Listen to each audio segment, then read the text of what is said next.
শুরু 2011 সালের 30শে ডিসেম্বর ওডেস্কের মাধ্যমে। যেটা এখন Upwork। পরবর্তীতে আপওয়ার্ক হয়েছে।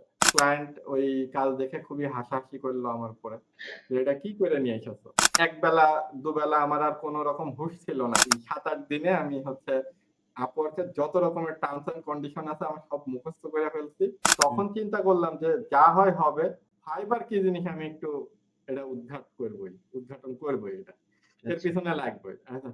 আমার টোটাল ৫৯২ টার ভিতরে ওই একটাই 1 স্টার এবং আর একটা আছে 4.3 আর একটা হচ্ছে 4.7। এই ৩ টা হচ্ছে 5 স্টারের নিচে, বাকি সব 5 স্টার রিভিউ। আমার সব মিলায় অর্ডার নেওয়া থেকে ডেলিভারি পর্যন্ত আমার ১০ থেকে ১৫ মিনিটে আমি ডেলিভারি দিয়ে দিচ্ছি একেকটা অর্ডার। আপনাদের আপনি বড় কিন্তু ক্ষেত্রে। এটা রেকর্ড হ্যাঁ। করছেন, আপনি জানেন? আসসালামু আলাইকুম, welcome to another episode of Skilla podcast.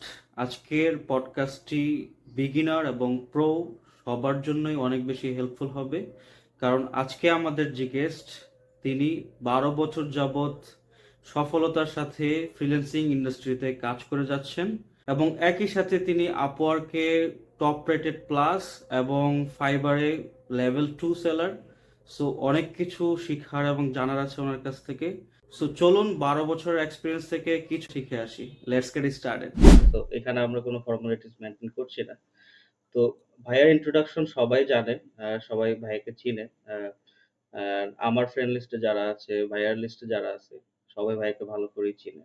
তো তারপরেও যারা হচ্ছে আমাদের নতুন অডিয়েন্স তাদের জন্য ভাইয়াকে বলব যে একটু আপনার ইন্ট্রোডাকশনটা দেন শর্টলি। আচ্ছা, নাম তো অলরেডি ডিসপ্লেতে দেখাই যাচ্ছে, মারুফ আব্দুল্লাহ। জি। আ বর্তমানে হচ্ছে আপওয়ার্কে top rated plus website designer. আর ফাইবারে আছি হচ্ছে লেভেল 2। এছাড়াও হচ্ছে অস্ট্রেলিয়ান একটা এজেন্সির সাথে ডিরেক্ট কাজ করি। এই আরকি আমার শর্ট মানে পুরো ক্যারিয়ারের একটা শর্ট বায়ো। আর এডুকেশনাল ব্যাকগ্রাউন্ড যদি হিসেব করতে হয় তাহলে পরে আ আমার হচ্ছে বিএসসি, এমএসসি ২ টাই সিএসই তে ড্যাফোডিল থেকে। আর তার আগে হচ্ছে ডিপ্লোমা করা আছে কম্পিউটার টেকনোলজিতে ঝিনাইদহ পলিটেকনিক থেকে। এই হচ্ছে আমার মোটামুটি একটা শর্ট বায়ো। আর আরেকটা ভাইয়ার পরিচয় আছে, সেটা হচ্ছে ভাইয়া অনেক এক্সপেরিয়েন্সড এই সেক্টরে। তো ভাইয়া কবে যেন শুরু করছিলেন? আচ্ছা, আমি মূলত হচ্ছে আমার যে জার্নিটা সেটা শুরু ২০১১ সালের ৩০শে ডিসেম্বর ওডেস্কের মাধ্যমে। যেটা এখন আপওয়ার্ক। পরবর্তীতে আপওয়ার্ক হয়েছে। আচ্ছা। আচ্ছা, তো জার্নিটা আসলে শুরু বলতে কি আমি হচ্ছে এই যে আগেই বললাম যে আমি ডিপ্লোমাতে পড়াশোনা করছি। তো আমাদের হচ্ছে এখন বর্তমানে যেটা ৮ম সেমিস্টারে সম্ভবত। আমাদের সময় সেটা ৭ম সেমিস্টারে ছিল, যেটাকে ইন্ডাস্ট্রিয়াল ট্রেনিং বলে ডিপ্লোমাদের ক্ষেত্রে। তো ওই ইন্ডাস্ট্রিয়াল ট্রেনিং এর সময় আমাদেরকে হচ্ছে যেকোনো একটা মানে কোম্পানিতে বা কোনো একটা অর্গানাইজেশন থেকে একটা ট্রেনিং করে আসতে হয় এবং সার্টিফিকেট নিয়ে আসতে হয়। তো আমাদের ক্ষেত্রে আমাদের হচ্ছে আ আ বিভিন্ন আইটি ইনস্টিটিউটে হচ্ছে ট্রেনিং এর জন্য পাঠাইতো। তো আমি যখন আমাদের ওই ৭ম সেমিস্টারের ট্রেনিং এ আমি ঢাকায় আসি, তখন তো আসলে ঐরকম ভাবে এইগুলা এত চর্চা ছিল না। হুম। তো ঢাকায় আসার পরে আমি মানে মূলত মোটামুটি একটা ফোকাস নিয়ে এসেছি যে ওয়েব ডিজাইন, HTML, CSS এই সব কিছু শিখব। তো ঢাকায় আসার পরে আ একটা মানে যে ইনস্টিটিউটে আমাদেরকে পাঠাইছিল সেটা হচ্ছে মোহাম্মদপুরের কলেজ গেটে। এখন আর নাই। আম তো সেই প্রতিষ্ঠানটাতে আমরা হচ্ছে ট্রেনিং করার পরে আ ট্রেনিং এ যখন আসলাম তখন হচ্ছে আমাদেরকে বলা হইলো যে কোর্স আছে গ্রাফিক ডিজাইনের, তারপরে সিপিএ? গ্রাফিক ডিজাইন, তারপরে না, সিপিএ ছিল সিপিএ না? ছিল না। আচ্ছা। না, সিপিএ ছিল না। ওইখানে হচ্ছে গ্রাফিক ডিজাইন ছিল, নেটওয়ার্কিং ছিল। উম নেটওয়ার্কিং এর সিসিএনএ কোর্স ছিল। আর হচ্ছে অ web design and online earning. এই নামে আচ্ছা। আরেকটা কোর্স ছিল। তো যেহেতু আমার হচ্ছে টার্গেট ছিল ওয়েব ডিজাইনে, সেহেতু অ্যাকচুয়ালি আমি হচ্ছে ওই ওয়েব ডিজাইন কোর্সটাতে web design and online earning এই কোর্সটাতে ভর্তি হই। তো ওইখানে ওয়েব ডিজাইনের পার্টটা আসলে মেইন কথা কি যে ওই কোর্সটা ইন্ডাস্ট্রিয়াল ট্রেনিং হিসেবে ও ওকে ছিল। কিন্তু actually as a web design course হিসেবে খুব বেশি একটা ওকে আমি বলব না। বাট সেটা যে খারাপ ছিল আমি সেটাও বলব না। যেহেতু সেটা আমার একেবারে হাতেখড়ি ছিল। হ্যাঁ, হ্যাঁ। আ হ্যাঁ। সেই হিসেবে সেটা অবশ্যই আমি সেটা এবং আমি আজও সেই প্রতিষ্ঠানের সুনামি করি। তো আচ্ছা, সেইখানে আমি হচ্ছে মূলত আমাদের যে website design and online earning এর ক্ষেত্রে আমাদের HTML, CSS সেই সময়ে যা শেখানো শিখাইছিল হালকা পাতলা। তারপরে আমাদের অনলাইন আর্নিং এর ভিতরে সেই সময় যেটা প্রচলিত ছিল ওয়েব মানে ওয়েব রিসার্চ। ওয়েব রিসার্চ এবং এসইওর একটা জিনিস হচ্ছে সেই সময় খুবই চলতো, সেটা হচ্ছে প্রোফাইল ব্যাকলিংক। অ্যাঞ্জেলা আচ্ছা, পলস প্রোফাইল ব্যাকলিংক বানানোর যে কাজগুলা ওইগুলা চলতো। তো অনলাইন আর্নিং এর হিসেবে ওই জিনিসগুলা দেখাইছিল যে ওয়েব রিসার্চ মানে অনলাইনে ঘাটাঘাটি করে কিভাবে রিসার্চ করতে হয়। একদিন দুদিন ক্লাসে ওইগুলা দেখাইছিল। তারপরে আমাদেরকে হচ্ছে ওডেস্কে একটা অ্যাকাউন্ট খোলা দেখাইছিল। তো যে ক্লাসে আমাদেরকে অ্যাকাউন্ট খোলা দেখায় ওই ক্লাসে ওইটা ছিল হচ্ছে ওই 30শে ডিসেম্বর। আচ্ছা। 30 30শে ডিসেম্বর, হ্যাঁ, 30শে ডিসেম্বর আমাদের হচ্ছে যে ক্লাস ছিল সেই ক্লাসে আ উম না, আ 30 না, 29 ডিসেম্বরে যে ক্লাস ছিল সেই ক্লাসটাতে আমাদেরকে হচ্ছে ওডেস্কে অ্যাকাউন্ট খোলা দেখায়। তারপরে আমি হচ্ছে আমাদের আমি থাকতাম হচ্ছে সেই সময় খিলক্ষেতে। তো মোটামুটি খিলক্ষেত থেকে ক্লাস, মোহাম্মদপুর যেতেন? হ্যাঁ, রাইট। মোহাম্মদপুর যেয়ে ট্রেনিং করতাম। কারণ আমি ওই সময় আসলে ঢাকা শহরে একদম নতুন। আর মানে ওই সময় আমি হচ্ছে কাজিনের বাসায় উঠছিলাম। তো সেই হিসেবে বাসা যেহেতু খিলক্ষেত ওইখান থেকে আসা যাওয়া করতাম। তো আমাদের আচ্ছা, ক্লাসটা হইতো হচ্ছে বিকেল থেকে সন্ধ্যা পর্যন্ত। মোটামুটি ক্লাস শেষ হইতে, হইতে ৮টা-টাট্টা বাজতো। তারপর বাসায় যাইতে ওখানে ফিরতে ১০টা ১০:৩০ ঢাকা শহরের জ্যাম তো বোঝেনই। তো এখন হুম, হুম। ওই বাসায় পৌঁছানোর পরে ওইদিন আর এনার্জি নেই নাই। পরের দিন যেহেতু একদিন করে গ্যাপ থাকতো আমাদের ক্লাসের। সেই ৩০ তারিখে আমি মূলত মানে ১ম অ্যাকাউন্টটা করি ওডেস্কে। তারপরে হচ্ছে ওই সময় যতটুকু দেখাইছিল আরকি যে নাম, মানে অ্যাকাউন্টের ডিটেইলস যতটুকু পূরণ করার দরকার ততটুকু বেসিক আমি কিছু পূরণ করছি। একদম প্রোফাইল যে 100% করছিলাম সেটাও না। আ কিন্তু আল্লাহর অশেষ রহমতে যে ১ম অর্ডারটা আমি ৩১ ডিসেম্বরে পাই। বাহ! আপনার তো কপাল অনেক ভালো। না, সেটাই বলছি। আল্লাহর অশেষ রহমতে আমি এই জিনিসটা আমার হচ্ছে গেছে যে ৩১ ডিসেম্বর মানে প্রোফাইল খোলার একদিনের মাথায়। এবং সেই সময়ে মানে সেই সময়ের বিষয়টা ছিল এরকম যে ফ্রিল্যান্সার এর থেকে ক্লায়েন্টের সংখ্যা ছিল বেশি। তো আচ্ছা, এমন অবস্থা ছিল যে ১ম কাজটা পাই আমি হচ্ছে $১০ এর এবং সেই কাজটাতে আমার হচ্ছে কাজ ছিল ওয়েব রিসার্চ করতে হবে এবং কি করতে হবে সেটা হচ্ছে ক্লায়েন্ট নিজেই একটা এমএস ওয়ার্ড এ লিখছে পুরো। যে ১ম এ Google এ ব্রাউজারে যাও, ব্রাউজারের নতুন ট্যাবে এইটা লিখে সার্চ google.com এ যাও। তো তো মানে সবই এখন লিখে যদি দিছেন। ওইটা হ্যাঁ, না একদম স্টেপ বাই স্টেপ যদি সেইটা কেউ পড়ে তাহলে পরে একজন যে মানে কিছু এই জানে না। সেক্টরে কিছুই জানে না সেও করে দিতে পারবে। বিষয়টা এরকম মানে যদি এখন আমি ওই ডকুমেন্ট মাঝে ওপেন করি কারণ আমার হচ্ছে একটা হ্যাবিট আছে যখন দেখা যাচ্ছে যে একটু কাজ কম আছে বা একটু ফ্রাস্ট্রেশন এ ভুগতেছি তখন স্মৃতিচারণ। ওইসব পুরাতন স্মৃতিগুলো যেগুলা মানে ওই সময় তো আর এত পরিমাণ হচ্ছে মানে চিন্তা ভাবনা ছিল না বা দক্ষতাও ছিল না। তো তখন দেখা যাচ্ছে যে কিছু সময় যেগুলো ভালো লাগছে স্ক্রিনশট তুলে রাখছি বা ছবি তোলা আছে যেগুলা সেগুলো আরকি একটু বের করে দেখি। তো ওইগুলা দেখলে পরে তখন আবার মানে পুরাতন একটা কনফিডেন্ট ব্যাক আসে। তো ওই সময়টাতে হচ্ছে আ আমি রিকোয়ারমেন্ট পড়লাম। পড়ে কাজ করতেছি, ঠিক আছে। উম খুঁজতেছি অনলাইনে খুঁজে এক্সেল শিটে লিস্টও করতেছি। তো মনের মধ্যে একটা কনফিউশন আছে যে আসলে এইভাবে করে আমি আসলে টাকা পাবো কিনা? সেই আচ্ছা, কনফিউশন ও কিন্তু আছে। তো হুম, কাজ করলাম। ওই কাজটা করে দেওয়ার পরে ক্লায়েন্ট খুশি হলো। পরে আরো একটা কাজ পাইলাম। কিন্তু সমস্যাটা ছিল যে ওই প্রতিষ্ঠানের যে পার্টিকুলার যে ইন্সট্রাক্টর ছিল, সে আবার হচ্ছে মানে আমি যখন যেয়ে তাকে বলতেছি যে আমি কাজ পাইছি। আমাকে একটু গাইড করে দেন। সে আচ্ছা। অ্যাকচুয়ালি তখন কোন গাইড রকম করে নাই। মানে না ২য় কাজের সময়। ২য় কাজটাও আমি মোটামুটি ১-২-৩ দিনের পরেই আমি পাইছিলাম। তো ১ম কাজটা তো জাস্ট একদম হচ্ছে ABCD লেখা টাইপের। ওইটা খুব ভালোভাবে বুঝতে পারছি। কিন্তু ২য় যে কাজটা ছিল সেইটা আসলে একটু আরেকটা ক্লায়েন্টের এবং সেটাতে হচ্ছে আর্টিকেল নিয়ে একটু রিসার্চ এর ব্যাপার-স্যাপার ছিল। তো মানে তখন তো মোটামুটি এখনো তো একটা জনপ্রিয় আর্টিকেল সাইট আছে যে সুপার আর্টিকেলস। ওই হুম, আর্টিকেল সাইটটা ওইটাতে একটা রিসার্চ এর কাজ দিছিল যে ওখান থেকে আর্টিকেল খুঁজতে হবে এবং হচ্ছে ওই রিলেটেড আর্টিকেল টপিক বের করে দিলে ক্লায়েন্ট লিখে দিবে এবং সেটাকে পোস্ট করতে হবে। তো ওই জিনিসটা তখন আমার তো ওইভাবে আইডিয়া ছিল না যে এটা কিভাবে কি করব না করব।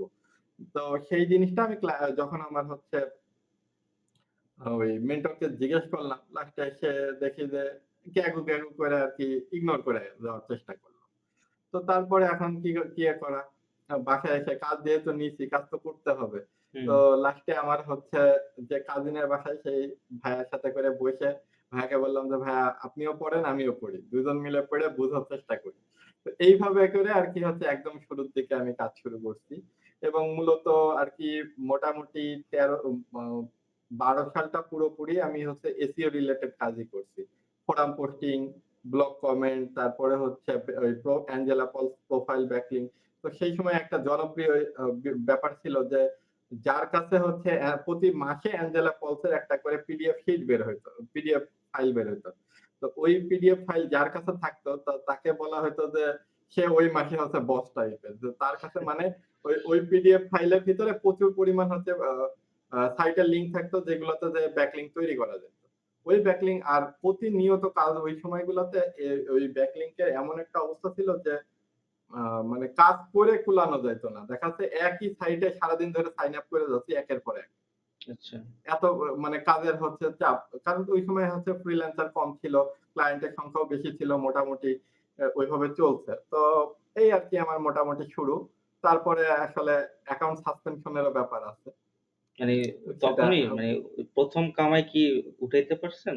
আ আ না ১ম কামাই উঠাতে পারছি। কিন্তু আচ্ছা, মোটামুটি আমার যে ওডেক্সের অ্যাকাউন্টটা সাসপেন্ড হয়, সেটা ২০১৩ সালের আ ২৬শে নভেম্বর। আচ্ছা ২ বছর পরে। মোটামুটি ২ বছর পরে এবং ওই সময়ের মধ্যে আমার হচ্ছে উম মোটামুটি হচ্ছে প্রায় $২০,০০০ এর কাছাকাছি ওই সময় আমার ওই মাশাআল্লাহ। ওডেস্ক অ্যাকাউন্টে হয়ে গেছিল। আচ্ছা, যদিও হ্যাঁ, ওই সময়ে আমরা হিসাব করতাম যে আমরা কাজ করছি এখনকার মতো না। হুম, তখন কাজ করছি হচ্ছে ২০ সেন্ট, ২৫ সেন্ট প্রতি ঘন্টায়। আর যদি হচ্ছে কোন কন্ট্রাক্ট যদি $২ এ পাওয়া যাইত বা $১.৫ এ পাওয়া যেত সেগুলারে আমি তো মানে পুরোই মনে লুফে করতাম নিতেন। যে লুফে নেওয়া কি ওইগুলা ছিল সোনার হরিণ টাইপের। এখন যেগুলা আচ্ছা, দেখা যাচ্ছে যে আ এখন চিন্তা করি মাঝে, মাঝে যে এখন দেখা যাচ্ছে যে কোন অর্ডার যদি আমি $৩০ পার আওয়ারেও পাই, যে পরিমাণ স্যাটিসফাইড হইতে পারি আমরা সেই সময়ে দেখা যাচ্ছে ওই $২ $১ ইনকামে ওই $১ $২ ইনকামে ওই পরিমাণ স্যাটিসফাই আমাদের মধ্যে কাজ করত। তারপরে হচ্ছে এই তো মোটামুটি হচ্ছে এইভাবে আমার শুরু হয়। কিন্তু একটা জিনিস হইছে কি যে আমি ওই এসইও নিয়ে কাজ করতে, করতে মানে ওই ব্যাকলিংক তৈরি করা, ওয়েব রিসার্চ করা এইগুলা আমার কাছে মোটামুটি একঘেয়েমি লাগতো। আচ্ছা, ওই জায়গা থেকে আরকি হচ্ছে যেহেতু আমার HTML, CSS আগের থেকে একটা আগ্রহ ছিল, কিছুদিন শিখছিও। সেই হিসেবে আরকি মোটামুটি ওই সময়টাতে আমার ওয়েব ডিজাইন এর উপরে আগ্রহ আসে এবং মোটামুটি ১২ সালের শেষের দিক থেকেই মানে ১২ সালের শেষের দিক কি ১৩ সালের শুরুর দিক থেকে ওয়েব ডিজাইন নিয়েও একটু ঘাটাঘাটি শুরু করি। আচ্ছা। তারপরে তো যখন ১৩ সালে অ্যাকাউন্ট সাসপেন্ড হইল তো গেলই। একদম আবার 0 থেকে শুরু।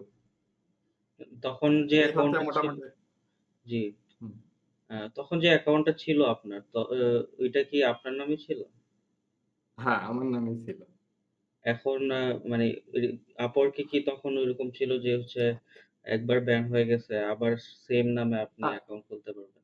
আচ্ছা, এখন ওই সময়টাতে হ্যাঁ, এইটারও একটা মজার কাহিনী আছে। আচ্ছা, তবে সেটা আসলে সেই মজার কাহিনীতে আসলে আমি এতটাই বাচ্চা মানুষের মতো কাজ করছিলাম যে সেটা আসলে বলার বাইরে। তো ২৬ ছাব্বি মানে এখন ভাবলে সেগুলো আসলে হাসিই লাগে। হ্যাঁ, তো স্বাভাবিক সবারই। আ না ১৩ সালে ওই সময়টাতে যখন অ্যাকাউন্ট সাসপেন্ড হয় তখন মানে ২৬ নভেম্বর তখন আমি কি করব, কি করব না সেটা আসলে দোষ আমার ছিল। আমি এটুকু স্বীকার করতেছি যে আমার দোষে অ্যাকাউন্ট সাসপেন্ড হইছে। এখানে আচ্ছা, ওডেস্কের কোনো ওডেস্কের বিন্দুমাত্র দোষ ছিল না। আমার দোষেই সাসপেন্ড হইছে। কিন্তু বিষয়টা হচ্ছে অ্যাকাউন্ট সাসপেনশন যে ইমেইলটা আমাকে করছিল যে, তুমি আর কখনো যেন এই প্ল্যাটফর্মে অ্যাকাউন্ট করো না।" আচ্ছা, তো এখন ২৬ নভেম্বরে যখন আমার ওই মানে মোটামুটি আমার তখন আ একবেলা দুবেলা আমার আর কোন রকম হুঁশ ছিল না টাইপের। তারপরে কি করলাম আমি হচ্ছে Upwork এর টার্মস অ্যান্ড কন্ডিশন যতগুলা ছিল আমি মানে মোটামুটি হচ্ছে আমার মুখস্থ টাইপের ছিল। আচ্ছা। ওই ধাক্কাটা খাওয়ার পরে।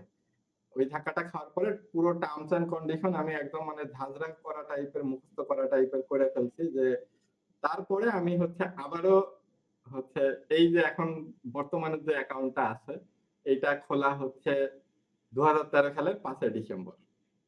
আচ্ছা, মাঝখানে মাত্র ওইদিকে ৪ দিন আর এদিকের হচ্ছে যে ৫ টা দিন। এই আচ্ছা, ৫ টা দিন এই কয়েকদিনের গ্যাপে আমি নতুন অ্যাকাউন্ট করে অ্যাকাউন্ট করার পরে অ্যাকাউন্টটা হচ্ছে মানে প্রোফাইলটা 100% কমপ্লিট করার পরে ১ম এ আমি হচ্ছে Upwork এর সাপোর্টের কাছে গেছি। যে আচ্ছা, বলছি ও ও এবং ফানি কাজটা আমি আসলে এই জায়গাতেই করছিলাম যে আগের যে স্ক্রিনশট মানে যে ইমেইলটা আমাকে পাঠাইছিল সেই ইমেইলের স্ক্রিনশট সহকারে ওদেরকে সাপোর্টের চ্যাটে বলছি যে আমাকে এরকম বলা হয়েছিল কিন্তু দেখো এটাই আমার হচ্ছে এখন বর্তমানে ইনকামের একমাত্র ওয়ে। আমি আমি এই এবং আমি এটাও বলছিলাম যে আমি এই ৭-৮ দিনে আমি হচ্ছে Upwork এর যত রকমের টার্মস অ্যান্ড কন্ডিশন আছে আমি সব মুখস্থ করে ফেলছি। আমি আর কোনদিন হচ্ছে তোমাদের টার্মস এর বাইরে আমি যাব না। তারপর ওরা এটা তো অ্যাকসেপ্ট করল? না, পরে হচ্ছে যে কাস্টমার সাপোর্ট এর যে ছিল, সে আসলে বলতেছে যে সবকিছু শুনে বলতেছে যে, "আমি তোমার বিষয়টা বুঝতে পারছি।" কিন্তু মানে তার রিপ্লাইটা এমন ছিল আরকি যে, "বিষয়টা বুঝতে পারছি কিন্তু এটা তো আমাদের কিছু বলার না। হচ্ছে সিকিউরিটি যে কনসার্ন টিম তারা আসলে বলতে পারবে। আমি তোমার এই বিষয়টা ফরওয়ার্ড করে দিচ্ছি ওদের কাছে।" তো আচ্ছা, মোটামুটি হচ্ছে পরের দিনই আমাকে আবার ওই টিমের থেকে মানে রিলেটেড যে টিম সেখান থেকে রিপ্লাই আসলো যে, "ঠিক আছে, ইউ ক্যান কন্টিনিউ।" তো বাহ! ওই আরকি। তো এখন অ্যাকচুয়ালি এই পডকাস্ট দেখে কেউ যদি আবার এই ট্রিকস এপ্লাই করতে যান, কাজ করবে কি করবে না আমি আসলে এখন গ্যারান্টি করবে দিতে না। এটা পারব তো না। তখন হচ্ছে আ মানে ইটস আ ভেরি ইন্টারেস্টিং কাহিনী বললেন আপনি। যে তখন হ্যাঁ, তো হচ্ছে আপনার আপনি যেটা বললেন যে ফ্রিল্যান্সার কম ছিল, ক্লায়েন্ট অনেক বেশি ছিল। হ্যাঁ? আর এখন তখন কম্পিটিশনটা তারপরও এত বেশি ছিল না। আর তখন স্ক্যামও হয়তো এত বেশি ছিল না। বা হ্যাঁ, এত তো টার্মস অ্যান্ড কন্ডিশন ও ছিল না। তো তারপরে হচ্ছে এই আরকি এইভাবে আরকি মানে ওই যাত্রায় আমি হচ্ছে ওডেস্কে বেঁচে যাই আরকি। সেই আচ্ছা, সময়ে আ তবে আর লাকিলি হচ্ছে আল্লাহর রহমত যেটা যে এইখানেও আমি হচ্ছে ৭ই ডিসেম্বর ১ম কাজ। আচ্ছা। মানে ডিসেম্বর আপনার লাকি মান্থ। মোটামুটি বলা যায়। তো তারপরে ৭ই ডিসেম্বর যখন কাজ পাই ওটা করলাম। ১০ই ডিসেম্বর আবার আরেকটা কাজ পাইলাম। তারপরে হচ্ছে ডিসেম্বর মাসের শেষের দিকে আরেকটা কাজ পাই। বা জানুয়ারির শুরুর দিকে হয়তো। এ এ এই ৩ টা কাজ করার পরে আমার মোটামুটি আর হচ্ছে আ প্রায় ২-৩ মাস আর কোন কাজ আসে না। তো এখন আমি চিন্তা করতেছি তখন আরকি আমার মাথায় আসে যে আ এভাবে আসলে যদি শুধু আমি ওডেস্ক মুখী হই, তাহলে পরে তো আসলে চলবে না। কিন্তু তার আগে আসলে আমি কখনো Fiverr বা freelancer.com এইসব প্ল্যাটফর্ম গুলা নিয়ে আমি চিন্তা করি নাই। তো যখন হচ্ছে ১৩ সালে তো এখন আমি অলরেডি একটা ধাক্কা খেয়ে এসে আমি এখন একদম নতুন ফ্রিল্যান্সার। মানে জি। ১৩ সালের ওই যখন মানে ১৩ সাল তো অলরেডি চলে গেল। ১৪ সালের ওই শুরুতে আমি একদম নতুন ফ্রিল্যান্সার আবার যার মাত্র ওডেস্কে হচ্ছে ৩ টা রিভিউ আছে। তো তখন হচ্ছে ইল্যান্স এও অ্যাকাউন্ট করলাম। ইল্যান্স তো পরবর্তীতে যখন মার্জ হয়ে গেল, ইল্যান্স এ একটা কাজ করছিলাম। পরবর্তীতে মার্জ হয়ে আপওয়ার্ক এর ভিতরে সেই রিভিউ চলে আসে। তো ওই সময়টাতে যখন কাজ নাই তখন চিন্তা করলাম যে আমি মার্কেট প্লেস এক্সপ্যান্ড করি। তারপরে হচ্ছে ২০১৪ সালে মোটামুটি জুন মাসের দিকে সম্ভবত আমার Fiverr অ্যাকাউন্ট খোলা। আ ওই সময়টাতে খোলার পরে এখন Fiverr এ সাইন আপ করার পরে সত্য কথা বলতে যে আ ওডেক্স আমার কাছে যতটা ইজি মনে হইতো, মানে বিডিং করা থেকে শুরু করে সবকিছু আমার কাছে যতটা ইজি লাগতো, Fiverr আমার কাছে অনেক কমপ্লেক্স লাগতেছিল ওই সময়টাতে। আচ্ছা, মানে আমি মানে কিছুই বুঝতেছি না টাইপের। তো লাস্টে হচ্ছে যেভাবে তারপরেও যেটা হচ্ছে নিজে এদিক ওদিক চিন্তা ভাবনা করে একটা গিগ বানাইলাম ওয়েব রিসার্চ ডাটা এন্ট্রির। আ স্পেশালি হচ্ছে গিগ বানাইছিলাম হচ্ছে আমি যেহেতু আগে ওই যে ওয়েব রিসার্চ এর কাজ করতাম। তো ওয়েব রিসার্চ এর কাজ করতে মোটামুটি আমার কাছে কিছু কন্টাক্ট লিস্টের হচ্ছে ডেটা হয়ে গেছিল। তো ওই লিস্ট গুলা হচ্ছে রিসেলিং টাইপের হচ্ছে গিগ বানাইছিলাম। তখন ওইটাই মাথায় আসছিল। তো তারপরে হচ্ছে যখন মোটামুটি ফাইবারে আ আমি কখনো একটা জিনিস যে আমি ওইভাবে হচ্ছে ফাইবার যেসব গ্রুপগুলা আছে ওইগুলাতে মানে পোস্ট আমার খুব কম আছে। আমার যদি ওইসব সময়ে রিসার্চ করা হয় মানে আমার ঘাটাঘাটি করা হয় ওইসব সময় আমার পোস্ট খুবই কম দেখা যাবে। কিন্তু আমি যেটা যে হচ্ছে অন্যরা যেসব প্রবলেম গুলা যদি লিখতো ওইগুলার কি সলিউশন আসতেছে ওইগুলা দেখার চেষ্টা করতাম। ওই কিছু ওইখান থেকে আইডিয়া নিতাম, নিজে ঘাঁটতাম। সেই ঘেঁটে এইভাবে করে হচ্ছে আ মোটামুটি তারপরে বিভিন্ন ব্লগ-টলগ গুলাও পড়ছি। পড়ে আরকি শেখার চেষ্টা করছি। তো ফাইবারে যখন আমি হচ্ছে আ ওই গিগ দেওয়ার পরে দেখলাম যে না এখানে হচ্ছে অ্যাক্টিভ থাকতে হবে। অনলাইনে অ্যাক্টিভ থাকতে হবে। আচ্ছা আমি অ্যাক্টিভ থাকাও শুরু করলাম। কিন্তু ফাইবারেও কারণ আমার তো ওখানে ঠিকমতো আমার প্রোফাইলও সাজানো নাই, গিগও ভালোমতো সাজানো নাই। কোন গিগে অ্যাট্রাকটিভ কোন গিগ ইমেজও নাই, কিছুই নাই। মানে পুরো একটা কোন রকম খুলতে হয় যে খুলছি। তো কোন অর্ডার-টর্ডার আসে না। মানে মোটামুটি ১-২ মাস চলে যায়, ফ্রাস্ট্রেটেড হয়ে গেছি। এদিকে Upwork এও কাজ নাই। এদিকে Upwork মানে তখন ওডেস্কেও কাজ নাই, এদিকে হুম। ফাইবারেও কাজ নাই। আমার তো মোটামুটি একটা ফ্রাস্ট্রেশন মাথার মধ্যে যে তাহলে কি ক্যারিয়ার একদম এখানেই শেষ হয়ে যাবে? শেষ। আচ্ছা ভালো। ওই সময়টাতে আবারও আল্লাহর রহমতে ওডেস্কে এত পরিমাণ কাজ আসলো যে ফাইবারে আমার যে অ্যাকাউন্ট রয়েছে আমি সেটা ভুলে গেছি। ভুলেই আচ্ছা। আ মোটামুটি হচ্ছে যখন নেক্সট টাইম আমি ফাইবারে লগইন করলাম, যখন আবার একটু কাজ কম হইলো ২০১৭ সালে এসে। হুম। ততদিনে কিন্তু আমি আর ফাইবারের পথেই হাঁটি নাই। আচ্ছা, ততদিন সেই হচ্ছে ১৪ ওডেস্কে সালে কাজ করছেন। ওডেক্স তো আপওয়ার্ক হয়ে গেল। কিন্তু তারপরে আমার কন্টিনিউয়াস কাজ থাকছে। তো হুম, সেই সময় থেকে ১৭ সালের দিকে এসে ১৭ সালের যখন আমি হচ্ছে আবারও একটু কাজ কম তখন দেখলাম যে তখন চিন্তা করলাম যে এবার যা হয় হবে। কারণ মোটামুটি ১৭ সালে ততদিনে তো একটা মোটামুটি ভালো আইডিয়া চলে আসছে। তো হুম। তখন চিন্তা করলাম যে যা হয় হবে। এখন কাজের চাপ কম আছে। ফাইবার কি জিনিস আমি একটু এটা উদ্ঘাটন করবই এটা। এর আচ্ছা। পিছনে লাগবে। আচ্ছা, এখন লগইন করতে গিয়ে আমার লাস্টে শুধু ইউজার নেম টুকুনই মনে আছে। ইমেইলও মনে নাই। কারণ ওই সময় আগে যে ইমেইলটা ছিল সেটা পরবর্তীতে চেঞ্জ করছিলাম। এখন সেই হিসেবে আমার সেই ইমেইলেরও হদিস নাই। আবার হচ্ছে শুধু ইউজার নেমটা মনে আছে। তারপরে অনেক কষ্টে পাসওয়ার্ড রিসেট করতে সক্ষম হলাম। পাসওয়ার্ডও মনে ছিল না। পাসওয়ার্ড-টাসওয়ার্ড কিভাবে রিসেট করলেন তাহলে? করে পরবর্তীতে ওই অনেক মানে হাতটায় ওই পুরাতন যেগুলোতে হচ্ছে ওই এক্সেল পিসিতে এক্সেল শিট-টিটে যদি লিখে রাখছি, ওইগুলাতে খুঁজে বের লাস্টে করছেন। ইমেইলটা হচ্ছে যেটা কারণ এট লিস্ট তো এটুকু মানে অনেকগুলো ইমেইল দেখলে তো মনে করতে পারছি যে না এইটা আমার এট লিস্ট এই ইমেইলটা আমি এই সময়টাতে ব্যবহার করছি। ঐরকম ভাবে আইডিয়া করে আরকি ওই সময়টায় রিসেট করছিলাম। রিসেট করার পরে আমি মানে ১ম যখন সাইন আপ করে হাস্যকর ব্যাপার যে আমার হচ্ছে যখন ড্যাশবোর্ডে নিল ফাইবারে তখন ডান পাশের উপরের কোণার দিকে চোখ গেছে এবং ওখানে $৪ রইছে। আচ্ছা।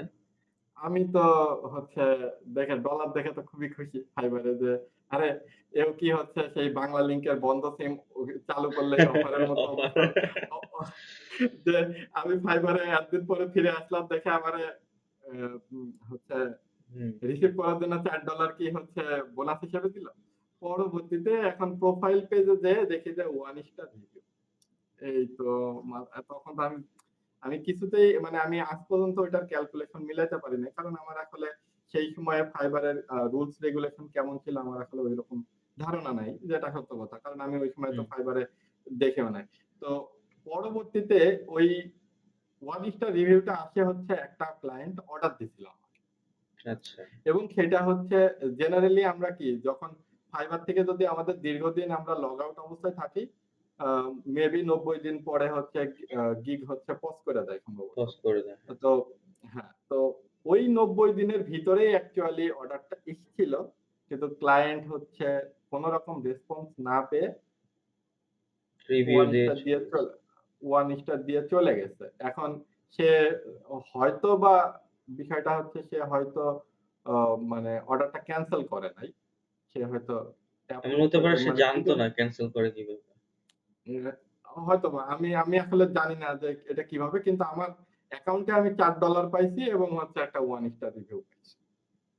তো আচ্ছা, মোটামুটি ২০১৭ সালে যখন ওই 1 স্টার রিভিউ পাইলাম, তখন মন আবারও ভেঙে গেল যে না, ফাইবারে তাহলে আর হবে না। কিন্তু আমি কিন্তু ওই অ্যাকাউন্ট হচ্ছে বন্ধ করে দেওয়ার কোনো চিন্তা করিনি। তারপরে ফাইবারের সাকসেসটা আমার আসে হচ্ছে ২০১৯ সালে। ২০১৭ সালে ওই সময় তারপরে আর আমি মানে ওইটা নিয়ে আর আগ্রহ হয় নাই। আমি আবারও আমার যথারীতি ওডেস্কের পিছনেই সময় গেছে। আ তারপরে মানে আমি সার্ভিস যেভাবে দিতেছি।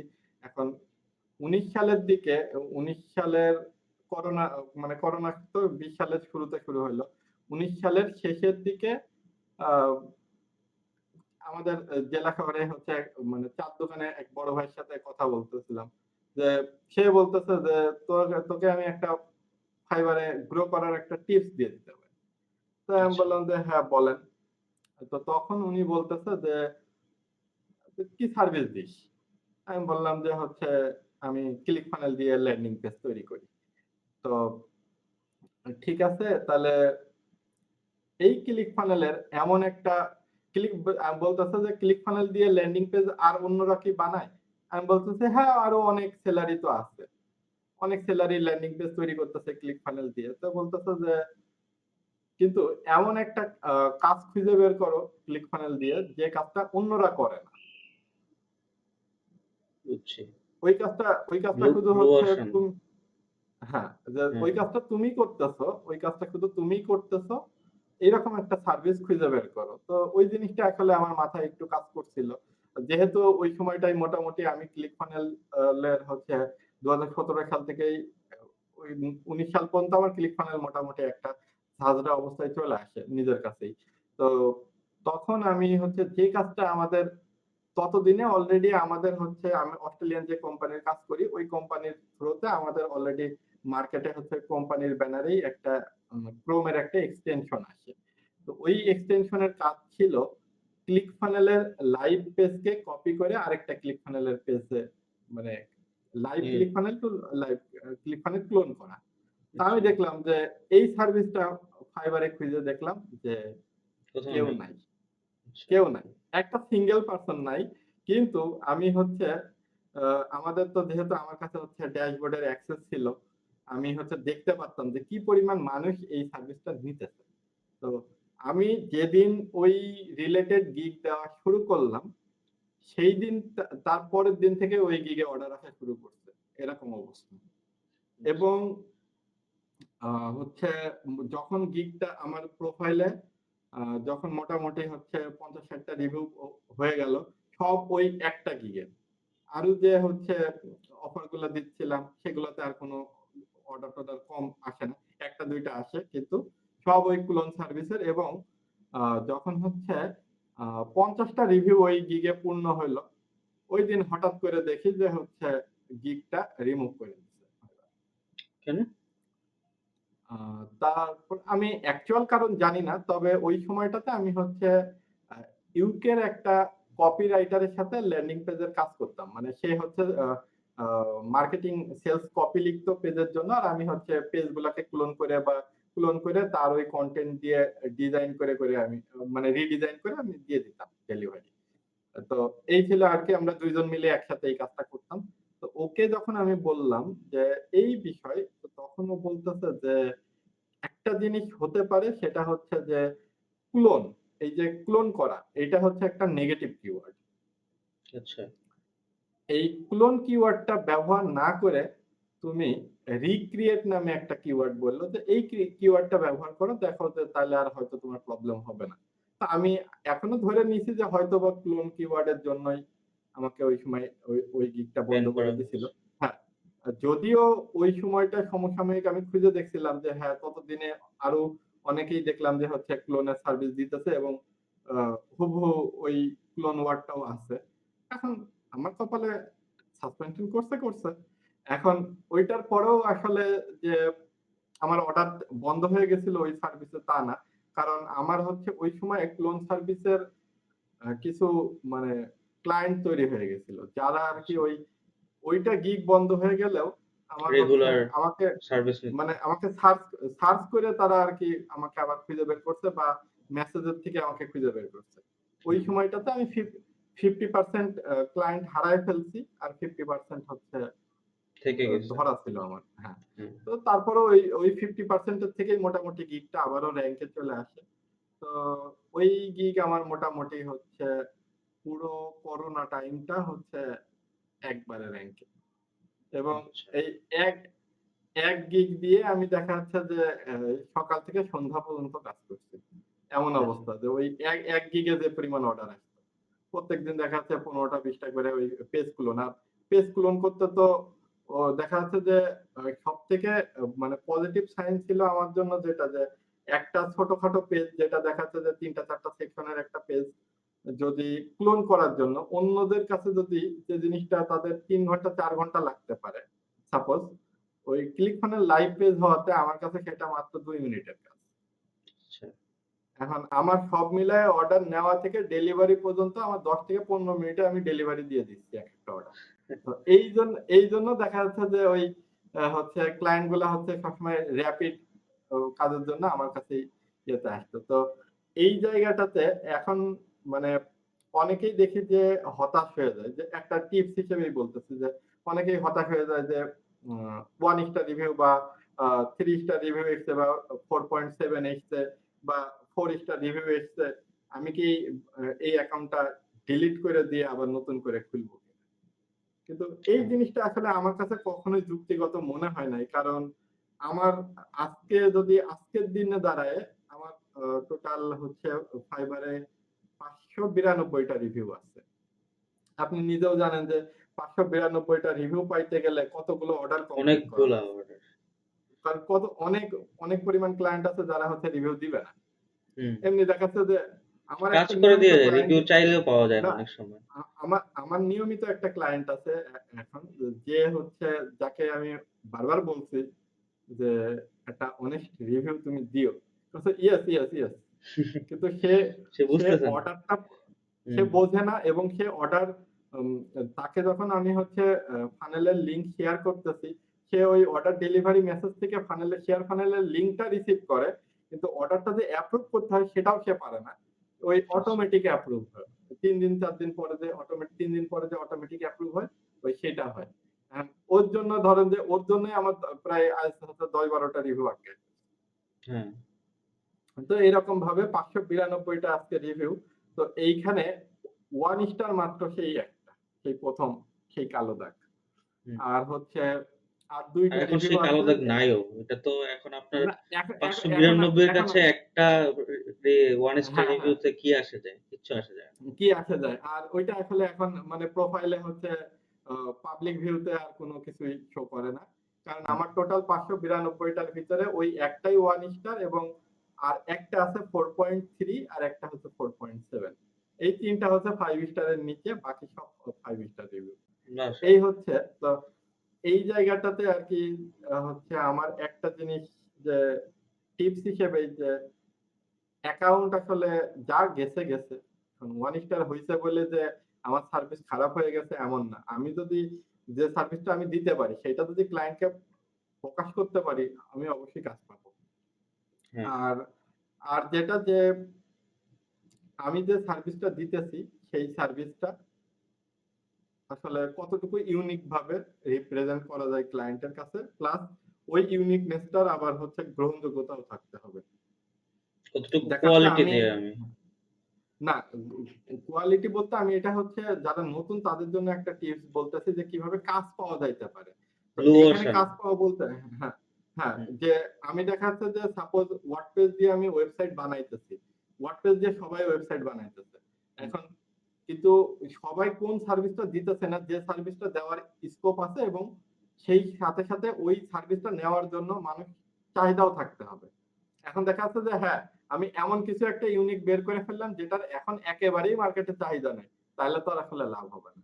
মার্কেটে আচ্ছা। মোটামুটি একটা দেখা যাচ্ছে যে হ্যাঁ, এমনও হতে পারে যে চাহিদাটা উঠতেছে। রাইজিং অবস্থায় আছে। তো সেটা তো ধরা যাবে। কিন্তু কথা হচ্ছে যে এমন কিছুতে করতে হবে যেখানে মানে আমার সার্ভিস ওই একই ক্যাটাগরিতে হোক কিন্তু একটু ইউনিক হবে অন্যদের থেকে। জি। মানে আমি সবসময় এটাই চেষ্টা করি। দেখা যাচ্ছে যে Fiverr এর ক্ষেত্রে আমি এটা দেখছি যে আসলেই হেল্পফুল। আর সেম Upwork এর ফর মি। ক্ষেত্রে আসলে Upwork এর ক্ষেত্রে আসলে বিডিংটা একটু ট্রিকি।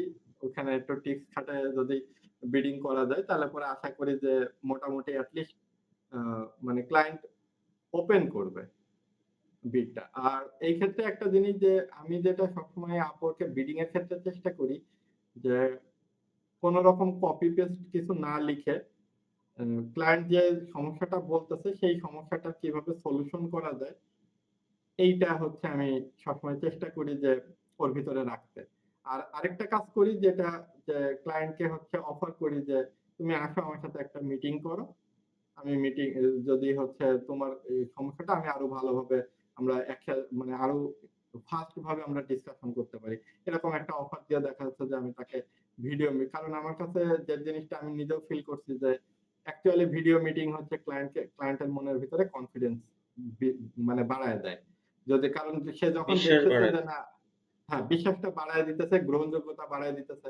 তখন দেখা যাচ্ছে যে মানে কাজ পাওয়ার প্রবাবিলিটি টা বেড়ে যায়। এখন এই ক্ষেত্রে যে আমি যে ইংলিশে আমি বলতেছি না যে আমি ইংলিশে তাদের সাথে হচ্ছে ফ্লুয়েন্ট কথা বলতে পারতেছি এমন কিছুই না। আমি ইংলিশে তেমন ও ও মানে দক্ষ কোনো কিছু না। জাস্ট কোন রকমে আমার যে টেকনিক্যাল বিষয়টা যতটুকু জানি ততটুকু বোঝাইতে পারলেই হলো। কিন্তু তারা ওই যে মানে ফেস টু ফেস দেখতেছে এটা তাদের কাছে অনেকটা মানে গ্রহণযোগ্যতাটা বাড়ায় দেয়। এটা আমার হুম। কাছে হচ্ছে মনে হয় সো দ্যাট দেখা যাচ্ছে যে ক্লায়েন্টের সাথে কাজ করার ক্ষেত্রে এই জিনিসটা নতুনরা হচ্ছে মাথায় রাখতে পারে যে ক্লায়েন্টের সাথে মিটিং করাটা আসলে গুরুত্বপূর্ণ। এটার জন্য তো মিনিমাম একটা ইংলিশ লাগবে। বেসিক। এখন আমি আমি এখন একেবারে পারি না, তাই না? তো হুম, তখন কিন্তু যাইতে পারব না। রাইট? আচ্ছা। এই জায়গা একেবারেই যদি না পারা যায় সেক্ষেত্রে অবশ্যই আমি পারি না সেজন্য আমাকে বইসা থাকলে তো নিশ্চয়ই হবে না। আমার মানে শিখতে আমি হবে। পারি আমি পারি না বলে দেখা যাচ্ছে যে না আমি পারতেছি না। তাহলে পরে আমি আর আগাইতেইছি না। কিন্তু হুম, তাহলে তো হবে না। তো আমাকে যদি এখন চেষ্টা সাঁতার করতে শিখতে হবে। হয়, সাঁতার শিখতে গেলে তো আমি ডাঙায় বসে থেকে হবে না। আমাকে পুকুরে নামতে হবে। লাফাঝাপাই করতে হবে। হ্যাঁ, এখন সেই পুকুরটা দেখা যাচ্ছে যে একেবারে ডিরেক্ট নদী না হয়ে লাস্টে শুরুর দিকে হয়তো যদি আশেপাশে সুইমিং পুল থাকে সেটা হতে পারে। তো হুম, সেরকম ভাবে দেখা যাচ্ছে যে আমার কাছে যেটা মনে হয় যে ইংলিশ যেকোনো নিউজপেপার পোর্টাল গুলা যদি পড়া যায় বা ইংলিশ নিউজপেপারের পোর্টালের ক্ষেত্রেও তো আমার কাছে যেটা মনে হয় যে না ওদের ইংলিশটা অনেক ক্ষেত্রে অনেক জটিল আমার কাছে লাগে। কিন্তু আমি সেই ক্ষেত্রে দেখা যাচ্ছে যে ওই আমার যে সেক্টর ওই সেক্টরের ব্লগ গুলা দেখা যাচ্ছে যে হ্যাঁ, আমি অহেতুক কারণেই যে কিভাবে উইন্ডোজ 10 ইনস্টল করতে হবে। এই আর্টিকেল বের করে আমি ওইটাই পড়তেছি। কিসের জন্য? কারণ ওই আর্টিকেলটার যে এট লিস্ট লিখাটা তো আমার তো হচ্ছে ওই আমি উইন্ডোজ 10 ইনস্টল করা শিখতেছি না আমি। আমি শিখতেছি আমার ইংলিশ যাতে আমার হচ্ছে বলাটা ইমপ্রুভ ফ্লুয়েন্ট হয়। হয়। আর রিডিংটা। হ্যাঁ, আরেকটা হচ্ছে একটা সময় আমি রিডিং দেখতাম আমার যে আমি শুধু রিডিং পড়তাম। হ্যাঁ? আমি অ্যা একটা কথা বলে রাখি, আমি হচ্ছে ইংলিশ ভার্সনে পড়েছিলাম আরকি। ইংলিশ মিডিয়াম না, ইংলিশ ভার্সন। স্কুল ছিল আরকি। তো তখন আমি দেখতাম যে স্যাররা বলত যে, "তুমি খালি রিডিং পড়ো।" তো আমি রিডিং পড়তাম। তো রিডিং পড়তে এখন আমার অবস্থা হইছে যে হ্যাঁ, একটা সেন্টেন্সে কোন ওয়ার্ডটার পরে কোন ওয়ার্ডটা চলে আসবে, এটা কিন্তু রিডিং পড়ার কারণে অটোমেটিক চলে আসে। অটো ঠিক হয়ে আছে? যায়। দেখা যাচ্ছে হ্যাঁ, যে আমরা সবসময় আমরা বাংলার ক্ষেত্রেও তো তাই হয়। আমরা কি অ্যাকচুয়ালি দেখা যাচ্ছে অনেক সময় আছে যে আমরা যা পড়তেছি দেখে সেই পড়াটা কিন্তু আমরা ওই কি লিখছে ওইটা দেখি না। অল্প আবছা দেখি আর হচ্ছে একটার পরে একটাকে ওই অনেকটা ধরেই নেওয়া হয় টাইপের। কিন্তু হ্যাঁ, ওই যে মানে কোথায় কি ব্যবহার করতে হবে সেই জিনিসগুলো আসলে অটোমেটিক যখন অ মানে এই পড়ার হ্যাবিটটা গ্রো হইলে পরে কারণ আমি যখন পড়তেছি তখন আমি চেষ্টা করি যে মোটামুটি হচ্ছে আ মুখ দিয়ে সাউন্ড না বের হইলেও যাতে এট লিস্ট ঠোঁট-মোট বুঝাইতে নড়ে। পারি। হ্যাঁ, যে ঠোঁট নড়ে যাতে আমি না যে আমি এট লিস্ট আমি কথা না বলি। কিন্তু আমি যদি মানে গুনগুন করেও আমি পড়ি তাও তো এট লিস্ট আমি বুঝতেছি যে আমি কি পড়তেছি। সেই জিনিসটা আসলে ব্রেইনে ক্যাচ করে। তো হ্যাঁ। সো দ্যাট হচ্ছে এই জিনিসগুলা হচ্ছে হেল্প হয়। তো এইটা হচ্ছে করলে ইংলিশটা আমার কাছে মনে হয় যে ইমপ্রুভ করা পসিবল। এখন আরেকটা হচ্ছে আমি অ্যাকচুয়ালি হ্যাঁ, হুম, আমি অ্যাকচুয়ালি হচ্ছে ইংলিশ বিদ না। সো দ্যাট হচ্ছে আমার আসলে এরকম টিপস দেওয়াটা সাজবে না। কিন্তু তারপরে হুম। আমি যেভাবে এট লিস্ট কনভারসেশন লেভেলে পৌঁছাইছি আমি সেটা আরকি শেয়ার করতে পারি। ফ্রম ইউর এক্সপেরিয়েন্স আপনি অনেকগুলা মিটিং করেছেন এট লিস্ট, হ্যাঁ? সো সেই হ্যাঁ, ক্ষেত্রে আপনার যে এক্সপেরিয়েন্সটা আছে এটা অনেকেরই নাই। অনেকেই হয়তো ইংলিশ জানে। যেমন আমিও যদি বলি, আপনি যতটা অর্ডার কমপ্লিট করছেন আমি করি নাই। কারণ আমি অনেক পরে হচ্ছে আপনার অনেক পরে ফ্রিল্যান্সিং শুরু করছি। সো সেই ক্ষেত্রে আপনার কাছ থেকে অনেক কিছু শিখার আছে, অনেক কিছু জানার আছে। তো আপনার এক্সপেরিয়েন্সটাই একটা হচ্ছে কি বলে এটা এক্সপার্টাইজ, হ্যাঁ? কারণ এটা অনেকদিন করে আসতেছেন আপনি। সো সেই ক্ষেত্রে ট্রিক গুলা কাজে লাগতে পারে এবং লাগবে। আর যেটা বলছিলাম সেটা হচ্ছে ইংলিশের ক্ষেত্রে ইংলিশ তো আল্টিমেটলি একটা ভাষা। ইংলিশ তো আল্টিমেটলি একটা ভাষা। সো সেক্ষেত্রে ইংলিশটা বাংলার মতোই আমরা চিন্তা করতে পারি। হুম? বাংলা আমরা হুম, শুনে হচ্ছে শিখছি, বলে শিখছি। ইংলিশটাও শুনে বলে আমরা শিখতে পারি। আর ওই যে রিডিং, ভোকাবুলারি এগুলা হচ্ছে অটো হয়ে যায় আরকি। অনেক অনেক বাঙালি দেখবেন যে সে তামিল পারে। তামিল পারে কিভাবে? তামিল মুভি হ্যাঁ। দেখে। হুম? তামিল মুভির প্রতি অনেক ফ্যাসিনেশন। তো কিভাবে? আমার নিজেরই তা আছে। হ্যাঁ, তো এটাই। এটাই হচ্ছে মানে স্বাভাবিক। ভাষাটাই হচ্ছে আমরা কঠিন করে ফেলি। মানে কখন আমরা ইংলিশ শিখতে পারি না? যখন হচ্ছে আমরা মনে করি যে এটা পড়া। আমরা কিন্তু সাবকন্সিয়াসলি সবাই, আমরা মানুষ সবাই টেক্সট হ্যাঁ, বুকের প্রতি আমাদের একটু আকর্ষণটা কম। আমার হচ্ছে বাইরের বইয়ের প্রতি আকর্ষণ বেশি। যেমন আমি ছোটবেলায় দেখতাম আ যে হচ্ছে আমার বন্ধুরা টেক্সট বই পড়তেছে না। যারা হচ্ছে ধরেন ক্লাসের একদম লাস্ট বেঞ্চের পোলাপান। ওরা কি করতেছে? ওরা ওই যে বিভিন্ন গল্পের বই কিনতেছে। কিনে ওইগুলা পড়তেছে। ঠিক আছে? বই কিন্তু। তো কথা হচ্ছে এটা যে আমি ওইভাবে মাইন্ডসেটটা করি সেজন্য হচ্ছে আমার ভাষাটা শেখা হয় না। কিন্তু আমি যদি মাইন্ডসেট করি এটা একটা ভাষা। তাইলে হচ্ছে এটা আমি সহজেই শিখতে পারবো। আরেকটা বিষয় হচ্ছে যে আ বলার চেষ্টা করা। ভাইয়া যে বলল। মাঝে মাঝে আমি চিন্তা করি, আগে চিন্তা করতাম যে হচ্ছে অ্যা এটা আমি বাংলায় বলতেছি, আমি পারি। অ্যা I can, ঠিক আছে? তো যেটা বাংলায় বলতেছি এটা ইংলিশে চিন্তা করা বা এটা ইংলিশে মিলানোর চেষ্টা করা। তখন হচ্ছে আমার আস্তে আস্তে এই স্কিলটা গ্রো হবে। একটা সময় দেখা যাবে যে এই যে আপনি কথা বলতেছেন বা আমি কথা বলতেছি। আমার মাথায় এখন ইংলিশটাও ঘুরতেছে। আ হইতে পারে। ঠিক আছে? আমি যখন চিন্তা করতেছি। সো থিংক ইন ইংলিশও হইতে হবে। যে আমি ইংলিশে বলতেছি, ইংলিশে শুনতেছি। চিন্তাটাও ইংলিশেই করতে হবে। তখন হচ্ছে আপনার গুড প্র্যাকটিসটা হবে আরকি। আ এরকম হয় যে যারা হচ্ছে IELTS করে তারা অনেক সময় এরকম করে। অ্যান্ড আমিও ছোটবেলায় এরকম করছি যখন হচ্ছে আমার ইংলিশের প্রতি একটা আগ্রহ ছিল। আর আমার আমি আরেকটা পডকাস্টে বলেছিলাম, আমার কাকা হচ্ছে ইংলিশ লেকচারার। তো আমার আশেপাশে অনেক বই ছিল ইংলিশের। মানে পুরা আমার রুমেই হচ্ছে রুম ভর্তি হচ্ছে ইংলিশ বই ছিল। তো ওই বইয়ের থেকে আমি একটু করে শিখতাম আরকি। নিজে। তো কাকার কাছে কখনো বলিনি যে, "কাকা এটা মানে এটা ট্রান্সলেট করে দেন, এটা সেটা।" আমি হচ্ছে নিজে চেষ্টা করতাম। আর তখন হচ্ছে কাকার কাছে বলিনি কারণ হচ্ছে লজ্জা লাগতো আরকি। নিজে চেষ্টা করতাম। তো এটা আসলে যখন আমি প্র্যাকটিস করতে থাকবো এভাবে যে আমি একটু চিন্তা করব। আমি একটা কথা বলছি, আমি হচ্ছে এখন ভাত খাচ্ছি। এখন ভাত খাওয়ার মধ্যে কোন ব্যাপারগুলো আসে? এখানে ভাত আছে, পানি আছে, তারপরে আমি যে খাচ্ছি, খাওয়া আছে, মুখ আছে, হাত আছে, হ্যাঁ? এই ওয়ার্ড গুলা কিন্তু আছে। সো এইগুলা যদি আমি vocabulary শিখে ফেলি, তাহলে কিন্তু আমার অটোমেটিক হয়ে গেল। হ্যাঁ? আর নরমালি একটা বেসিক টেন্স জানা থাকলে হইল।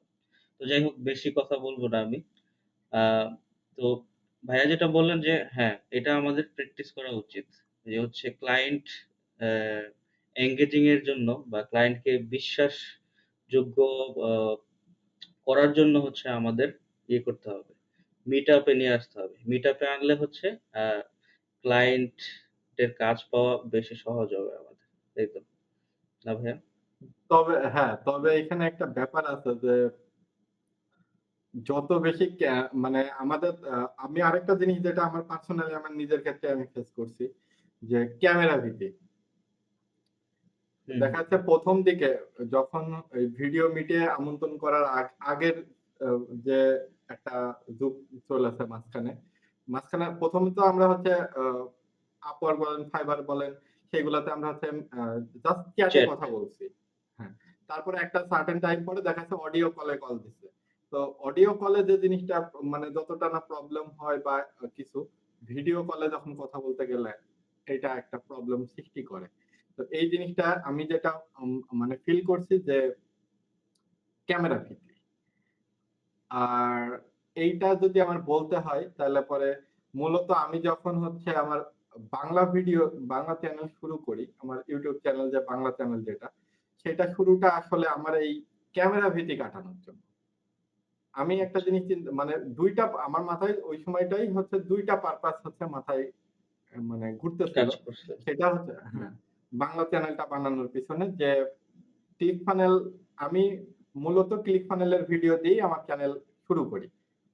১ম এ হচ্ছে HTML সম্ভবত HTML আর CSS এর ভিডিও বানাইছি, পরে ClickFunnels এর ভিডিও বানাইছি।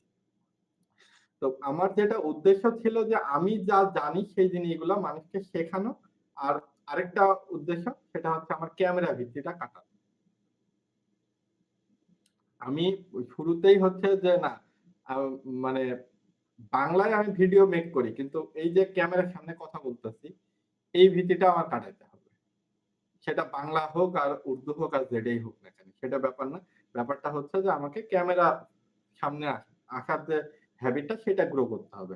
তো এই গ্রোটা করতে গিয়ে আমি আরকি আমার বাংলা চ্যানেল আমি মানে বানাইছি। এইখানে মানে আমার ভিডিও কয়জন দেখলো না এটা আসলে আমার মানে ডাজন্ট ম্যাটার। হিসেবের বাইরে। আমার ম্যাটার করতেছে না। কারণ আমার অ্যাকচুয়ালি হচ্ছে আমার চ্যানেল কোন মনিটাইজ চ্যানেলও না যে আমার এখান থেকে আমার ২ পয়সা ইনকাম হবে সেজন্য আমি ভিডিও বানাইতেছি। আমার আমার পারপাসই ২ টা। আমি যা জানি সেইগুলা যদি ২-১ জনেরও উপকারে লাগে, ওকে ফাইন। ওইটাই আমার জন্য এনাফ। আর তার সাথে হ্যাপিনেস। আমার যে ক্যামেরা হ্যাঁ, আমার যে ক্যামেরা ভীতি কাটতেছে এটাই আমার ওকে। তো এইজন্য মূলত আমি আরকি হচ্ছে আমার আ যেটা হচ্ছে বাংলা চ্যানেল সেটা শুরু করি। তো বাংলা চ্যানেলে ওইভাবে শুরু করতে মোটামুটি ClickFunnels এর কমপ্লিট সিরিজই আমি বানায় ফেলছি। হচ্ছে যেটা ClickFunnels ক্লাসিক ভার্সন যেটা আগের ভার্সন, সেটা তো ওইখানে কিছু ভিডিও আছে যেগুলা সলিউশন মানুষ খোঁজে। তো ঐরকমই একটা সলিউশন খুঁজতে আমার মোটামুটি ১০-১২ মাস আগে হচ্ছে ১০-১২ মাস বলতে ১ বছরের কাছাকাছি হয়ে গেছে, উপরে হয়ে গেছে। যে এক ব্রাজিলের ক্লায়েন্ট আমার কাছে এসেছিল। আচ্ছা। মানে সেটা গত বছরে আরকি। তো ভিডিও দেখে। হ্যাঁ, সে ওই আচ্ছা। মানে বাংলা তখন তো আমার ইংলিশ ভিডিও ছিল না। আমার ইংলিশ ভিডিও শুরু আমার ১০ মাস আগের থেকে। তো এই জায়গাটাতে সেই ব্রাজিলের ক্লায়েন্ট আমাকে কি করছে আমার চ্যানেলের যে ইমেইল সেই ইমেইলে আমাকে মেইল করছে। করার পরে সে আমাকে বলছে, "এই জিনিসটা তোমার ভিডিও দেখে আমি হচ্ছে করার চেষ্টা করছি কিন্তু করতে পারি নাই।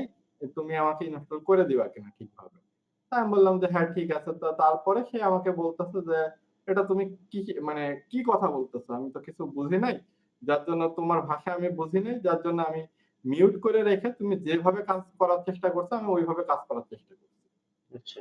তো যাই হোক ওইখানে হচ্ছে আ যেহেতু হচ্ছে স্ক্রিন খুব ছোট, সে একটা ওয়ার্ড মিস করে। সেই ওই আচ্ছা। ওয়ার্ডটার কারণে হচ্ছে পুরো ইনস্টল জিনিসটা তারা করতে পারেনি। নিতেছিল। না, একটা মাত্র এস মিসিং ছিল লাস্টে। সেই এস মিসিং এর জন্য এখন ছোট লেখা বলে সে ধরতে পারে নাই, বুঝতে পারছি এটা। তো পরবর্তীতে ওই সময়টায় আরকি আমি ফিল করছি যে না, আমার একটা ইংলিশ চ্যানেলও দরকার। এইসব টেকনিক্যাল ভিডিও গুলা, সলিউশন গুলা যদি আমি ইংলিশেও করতে পারি, তাহলে পরে আমি আশা করি যে হচ্ছে এখান থেকেও ওখান ক্লায়েন্ট থেকে আসতে আমি পারে। হ্যাঁ, ক্লায়েন্ট আসতে পারে। যেহেতু আমার বাংলা ওই চ্যানেল, তো ওইখান থেকে আমি আরকি ইংলিশ চ্যানেলটা করারও একটা মানে অনুপ্রেরণা পাই এবং আমার ইংলিশ চ্যানেল আরেকটা শুরু করি। আম এইখানে একটা জিনিস যে যখন চ্যানেল শুরু করি, আ এইখানে একটা জিনিস যে আমার রিসেন্টলি আমি হচ্ছে ১-১.৫ মাস মতো হইতেছে। আমার বাই মি এ কফি যে আ প্লা যে মানে প্ল্যাটফর্মটা আছে যে আমরা বিভিন্ন ডিজিটাল প্রোডাক্ট সেল করতে পারি। হুম। সেইটা শুরু করছে ১.৫ মাস আগের থেকে মানে স্টোরটা সাজাইছি। তো এইখানে একটা ফানি ম্যাটার আছে বাই মি এ কফি নিয়ে। মানে এটা আচ্ছা। মানে মানুষ শুনলে হাসবে। বাট আমি মোটামুটি হচ্ছে বছর ১.৫ আগেই বাই মি এ কফিতে সাইন আপ করি।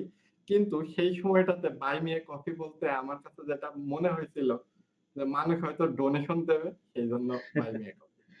ঠিক আচ্ছা। আছে? এটা শুনতে ফানি লাগতে পারে। বাট ওই যে ওখানে বলা আছে না যে বাই মি এ কফির ওইখানে সাপোর্ট।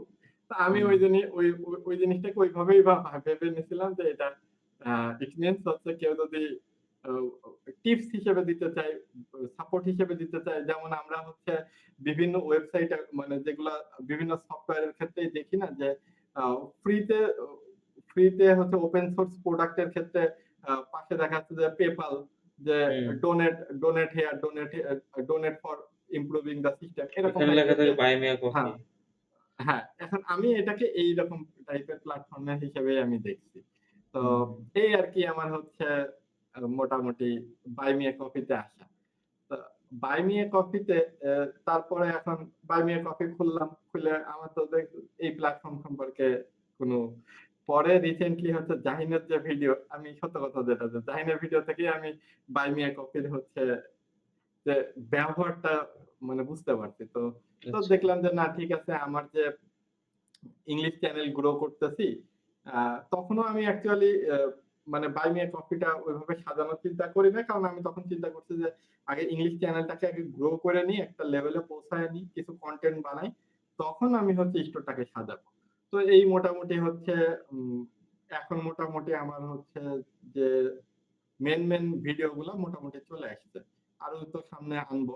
তো এখন পর্যন্ত দিয়ে তারপরে এই ১.৫ মাস মতো হলে আমার বাই মি এ কফিতে মানে আমি আমার স্টোরটাকে সাজায়ে আমার স্ক্রিপ্ট গুলা বেচা শুরু করছি। যেসব কাস্টম স্ক্রিপ্ট আছে $১, $২, $৩ এরকম খুচরা পয়সা হচ্ছে কিন্তু অলরেডি ১০০-৯ সেল হয়ে গেছে।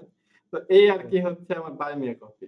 আর একটা জিনিস আমি হচ্ছে স্কিপ করে গেছি। মানে স্কিপ করে গেছি বলতে কথার ফ্লোতে হ্যাঁ, কথার যে ফ্লোতে চলে আসছে।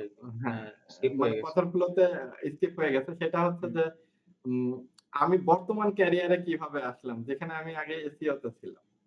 তো হ্যাঁ। এই ইটস জিনিসটা আ এ স্কিপ হয়ে গেছে। ইটস আ মানে অনেক বিশাল জিনিস হচ্ছে স্কিপ হয়ে গেছে আরকি। বাট হ্যাঁ, এটা একটা বিশাল জিনিস যে আ যখন আমার সেই ২০১৩ সালে অ্যাকাউন্টটা সাসপেন্ড হয়, তখন হুম, আরকি হচ্ছে ততদিনে তো আমি ওয়েবসাইট ডিজাইন মোটামুটি শিখা শুরু করছিলাম। আ সেই সময় শিখা শুরু করার সাথে তখন ওই এসইও এর কাজের প্রতি আমার মেইন কথা কি যে ওইভাবে ব্যাকলিংক তৈরি করা সারাদিন মানে একঘেয়েমি লাগতো। ১২ হ্যাঁ, সালে এটা আমার এটা মনে একটা হয় বলছিলেন। হ্যাঁ, হ্যাঁ, এটা হ্যাঁ, স্কিপ করেন নাই না মনে হয়। হ্যাঁ, না আমি সেটা আসতেছি। আচ্ছা ১২ বলেন। সালে আমার এমনও দিন গেছে যে ১৬ ঘন্টা ১৭ ঘন্টা করে কাজ করছি। মানে সে লাস্টে উঠে এভাবে সোজা হয়ে আর দাঁড়াতে মানে এইভাবেই মানে সেই ল্যাপটপের সামনে এভাবে কাজ করতে এরকমই হয়ে গেছি।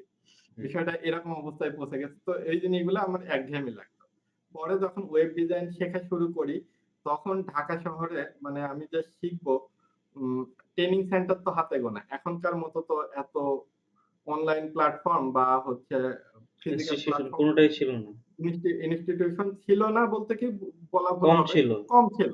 হ্যাঁ, মানে সেটাই। হাতে গোনা মানে আমি মাত্র হচ্ছে ২ টা প্রতিষ্ঠান থেকে আমি হচ্ছে আ আমার সাপোর্ট পাইছি। এক হচ্ছে আমাদের যেটা হচ্ছে রাসেল ভাইয়ের আরআর ফাউন্ডেশন এর যে ভিডিও, হুম, সেইখান থেকে আমি হচ্ছে সাপোর্ট পাইছি। আর আরেকটা যেটা আমি হচ্ছে সাপোর্ট পাইছি সেটা আ এখন সম্ভবত ওই ট্রেনিং সেন্টারটা আর নাই। হয়তোবা তাদের যে সফটওয়্যার পার্টটা হয়তো আছে। ডেভস টিম নামে একটা প্রতিষ্ঠান ছিল এলিফ্যান্ট রোডে মাল্টিপ্লানে। আচ্ছা। ওই ডেভস টিম ইনস্টিটিউটে তখন হচ্ছে ইউনুস ভাই, তারপরে হচ্ছে আবু তাহের ভাই উনারা ছিল ওই প্রতিষ্ঠানে।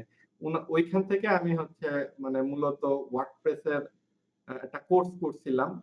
আর সেই সময় তো কোর্স করা আসলে খুবই কস্টলি ব্যাপার ছিল। একেকটা কোর্সের যে যদি অ হাতে গোনা অল্প প্রতিষ্ঠান শেখাইতো কিন্তু যারাও শেখাইতো দেখা যাচ্ছে ২০,০০০, ২৫,০০০, ৩০,০০০, ৫০,০০০ এরকম কোর্স ফি ছিল। তো ওই জি। সময় আরকি হচ্ছে ওয়ার্ডপ্রেস এর কোর্সে ভর্তি হই কিন্তু সেই সময়টাতে আসলে এই মানে বিপত্তিটা বাধে হচ্ছে HTML, CSS যখন শেষ করছি, PHP ২-৩ দিন ক্লাস করার পরে আমার টাইফয়েড হয়। এখন ও আমার যখন টাইফয়েড হইলো আমি তো সে সিরিয়াস কন্ডিশন আমি আর সে উঠতে পারি না টাইপের। তখন মানে আমার তখন আমি ড্যাফোডিলে পড়তাম ভার্সিটিতে। ভার্সিটির আরেক ফ্রেন্ডকে পাঠাইলাম যে সে আবার ক্লাস HTML করেন। CSS সেও পারত। সেও আচ্ছা। পারত HTML CSS তো বললাম যে তুই তাহলে প্রক্সি ক্লাস কর। তো সে তো সে যে উনি মোটামুটি হচ্ছে হ্যাঁ। আপনাকে শিখাই দিত নাকি? না, ও ওইভাবে আরকি ক্লাস অল্প কিছুদিন করছে। করার পরে ওরও আর যাইতে ভাল লাগতো না বা অর্ধেক মানে মাঝপথে যেয়ে ক্লাস করতে আর এটা হুম। কেমন লাগতেছে। সব মিলায়ে পরে আবার যে আমি অর্ধেক করি, ও অর্ধেক করছে এরকম টাইপের আরকি ক্লাস হইছে। আচ্ছা। পরে আবার হচ্ছে যে ওইগুলা যা ওখান থেকে যতটুকু শিখছি তার সাথে, সাথে মোস্ট অফ দ্যা কেস আমরা হচ্ছে অনলাইনে আ বিভিন্ন যেসব ব্লগ সাইট-টাইট এগুলা পড়েই আরকি ডকুমেন্টেশন ব্লগ এগুলা পড়েই আমরা কাজ করছি সেই সময়।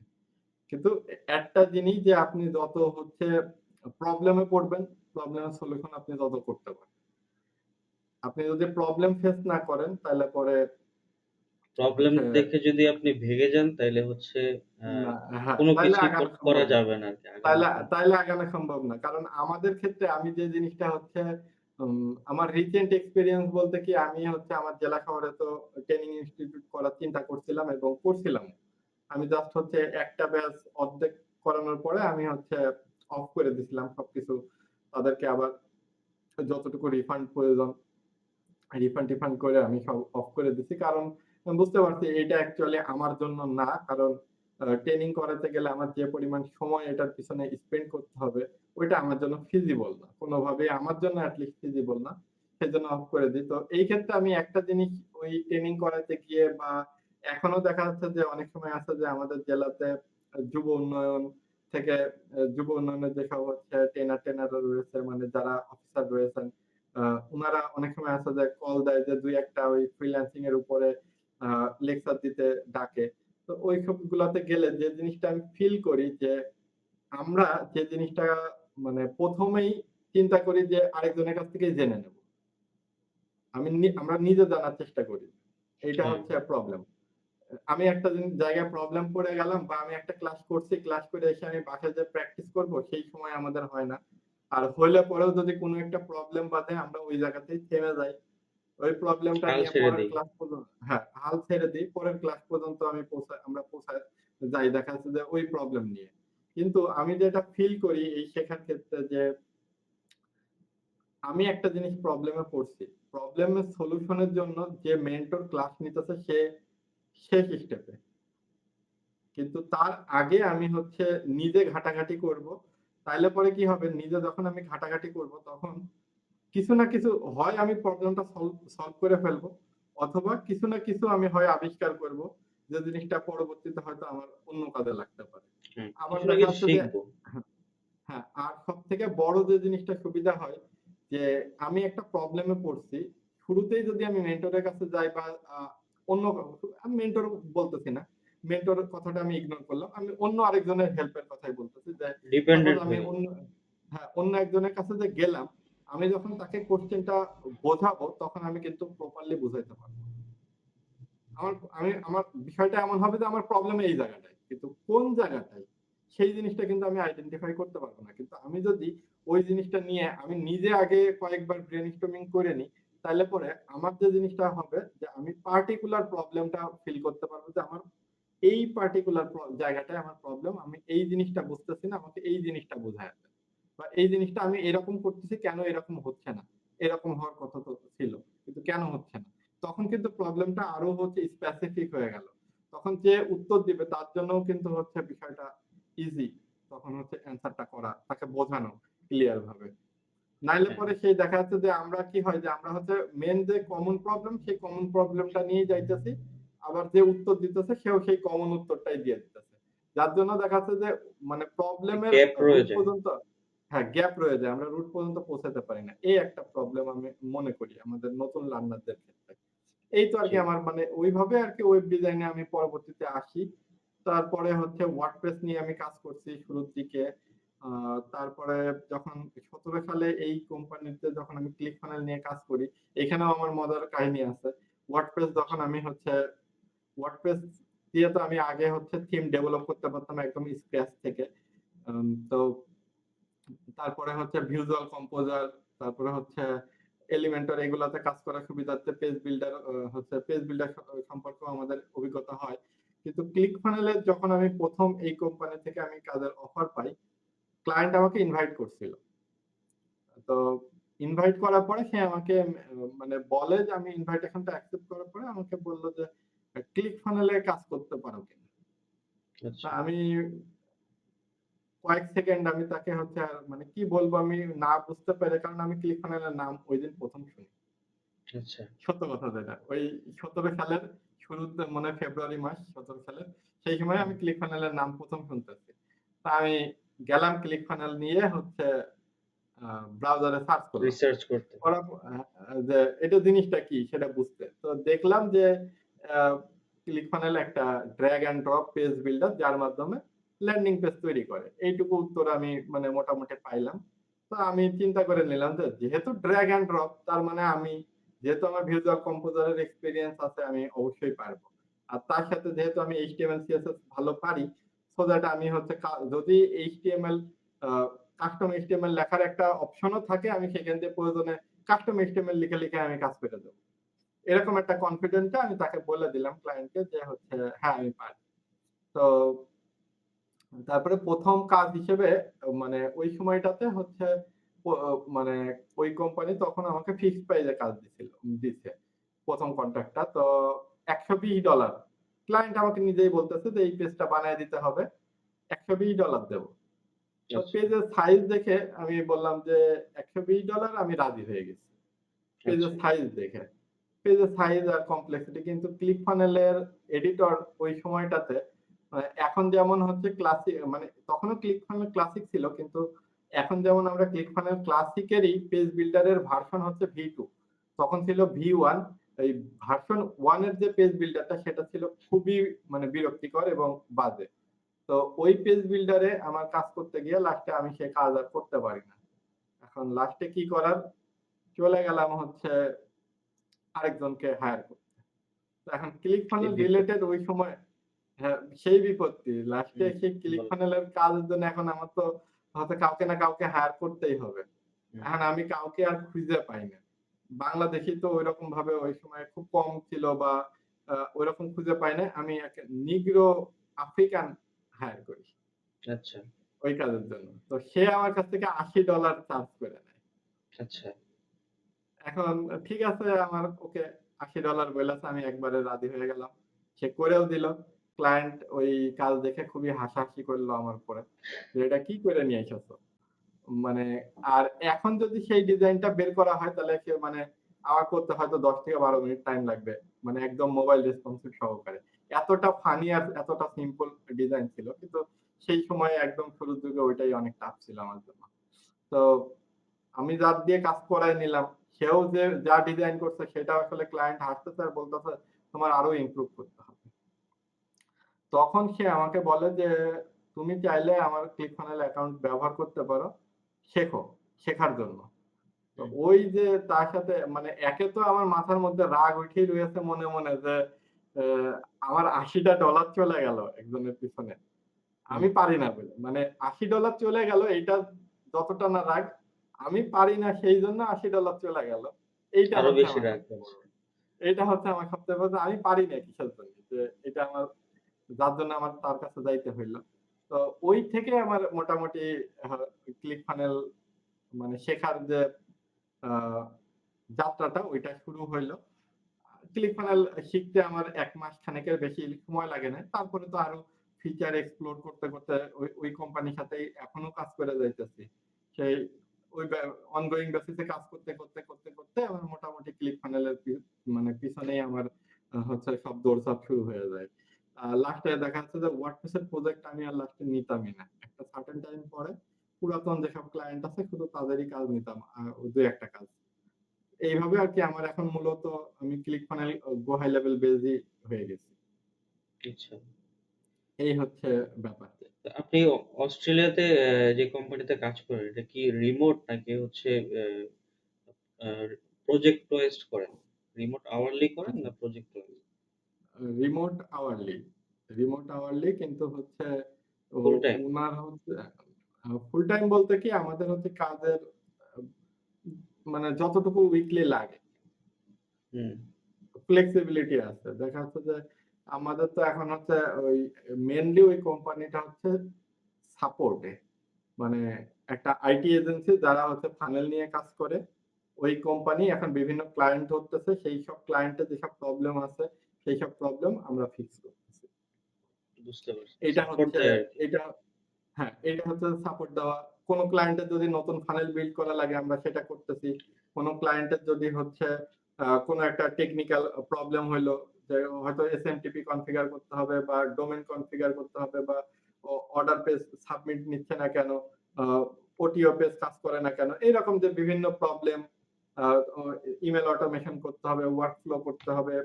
এইসব যে কাজগুলো এইগুলা তারা বিভিন্ন আ মানে এটা আমাদের যে সফটওয়্যারের মাধ্যমে মানে যে সিআরএম টুল সিআরএম যে টাস্ক ম্যানেজারের মাধ্যমে আমরা কাজটা করি সেটা হচ্ছে হেল্প স্কাউট। ওই হেল্প স্কাউটে হচ্ছে ক্লায়েন্টরা টিকিট পাঠায়। একেকটা ক্লায়েন্ট একেকটা প্রবলেমকে একেকটা টিকিট হিসেবে সাবমিট করে। আমরা যে যখন হচ্ছে এভেইলেবল আছি সে তখন ওই কাজটা করে। এখন আমাদের ওই কোম্পানিতে হচ্ছে ইন্ডিয়ান আছে ২ জন, পাইনের আছে ২ জন। আমরা হচ্ছে বাংলাদেশী হচ্ছে আমরা ২ জন আছি। আচ্ছা। এখন এইরকম ভাবে আমরা আমাদের যখন যে থাকতেছে তখন সে ওই কাজ করতেছে। মানে ওদের কোম্পানি You know? চলতেছে হচ্ছে রিমোটলি পুরাটা। হ্যাঁ, আচ্ছা। পুরোটা আমার বসের হচ্ছে সে মূলত তার মানে মাল্টিপল ব্যবসা রয়েছে। আমাদের এই টেক পার্টটা একটা, আরেকটা আছে তার হচ্ছে মার্কেটিং বিজনেস আছে।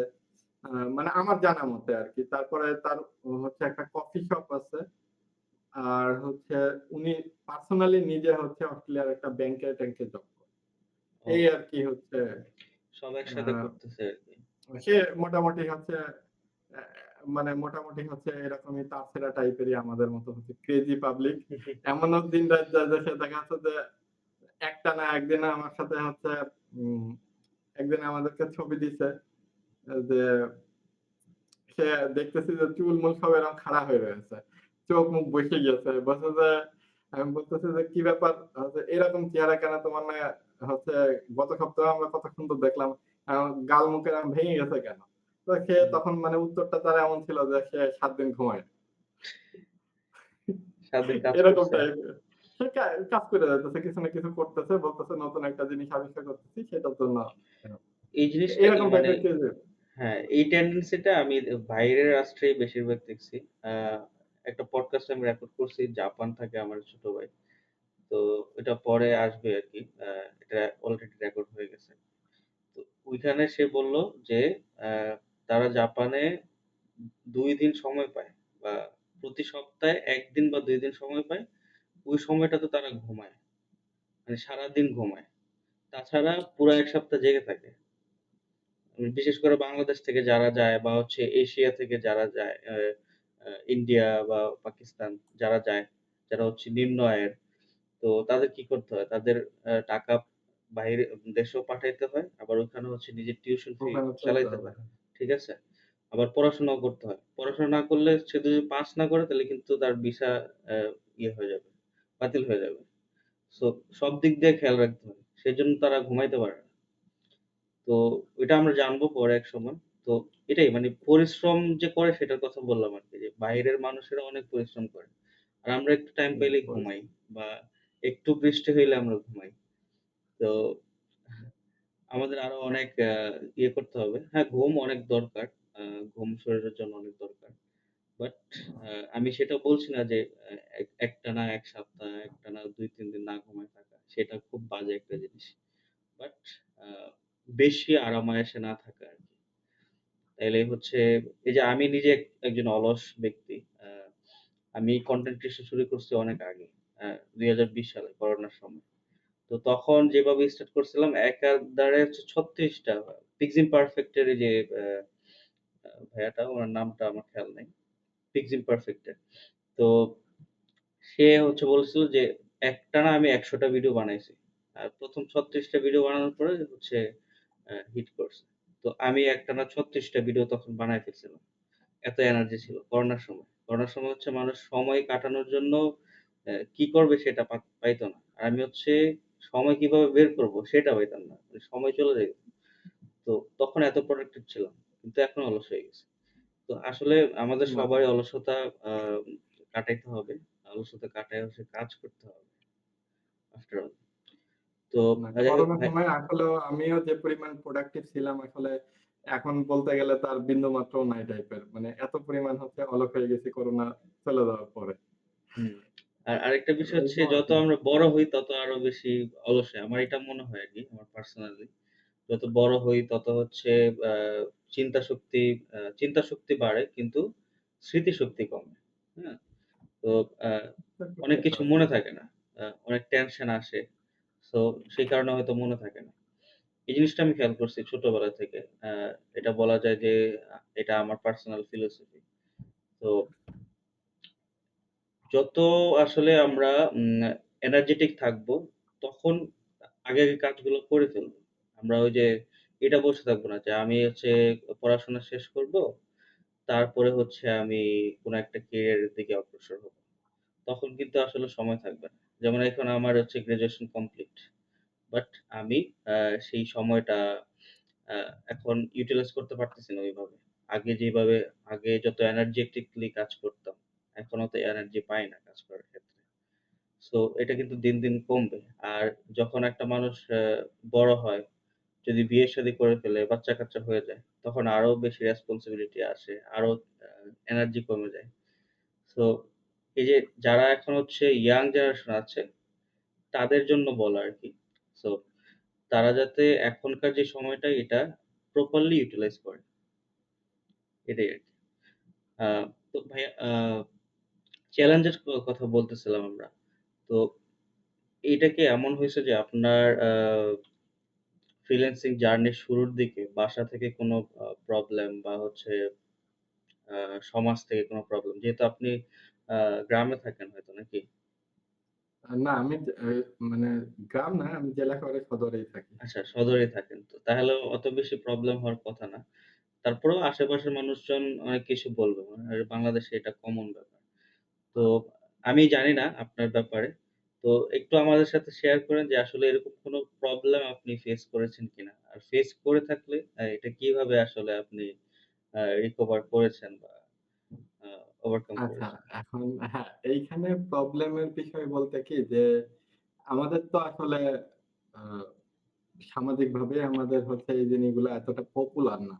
যার জন্য কিছু প্রতিবন্ধকতা তো আসেই।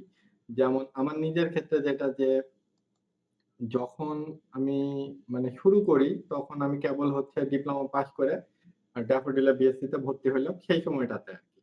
তো সেই সময়টাতে যখন শুরু হইতেছে তখন ভালোই চলছে। কিন্তু যখন দেখা যাচ্ছে যে মোটামুটি বিএসসি শেষ করতেছি বা বিএসসি শেষ হবে, হয়ে গেছে এরকম সিচুয়েশন এ তখন দেখা যাচ্ছে বাসা থেকে আ ফ্রিল্যান্সিং টাকে কারণ তখনও আমার ইনকামের যে স্টেবিলিটি টা তখনও আসে নাই।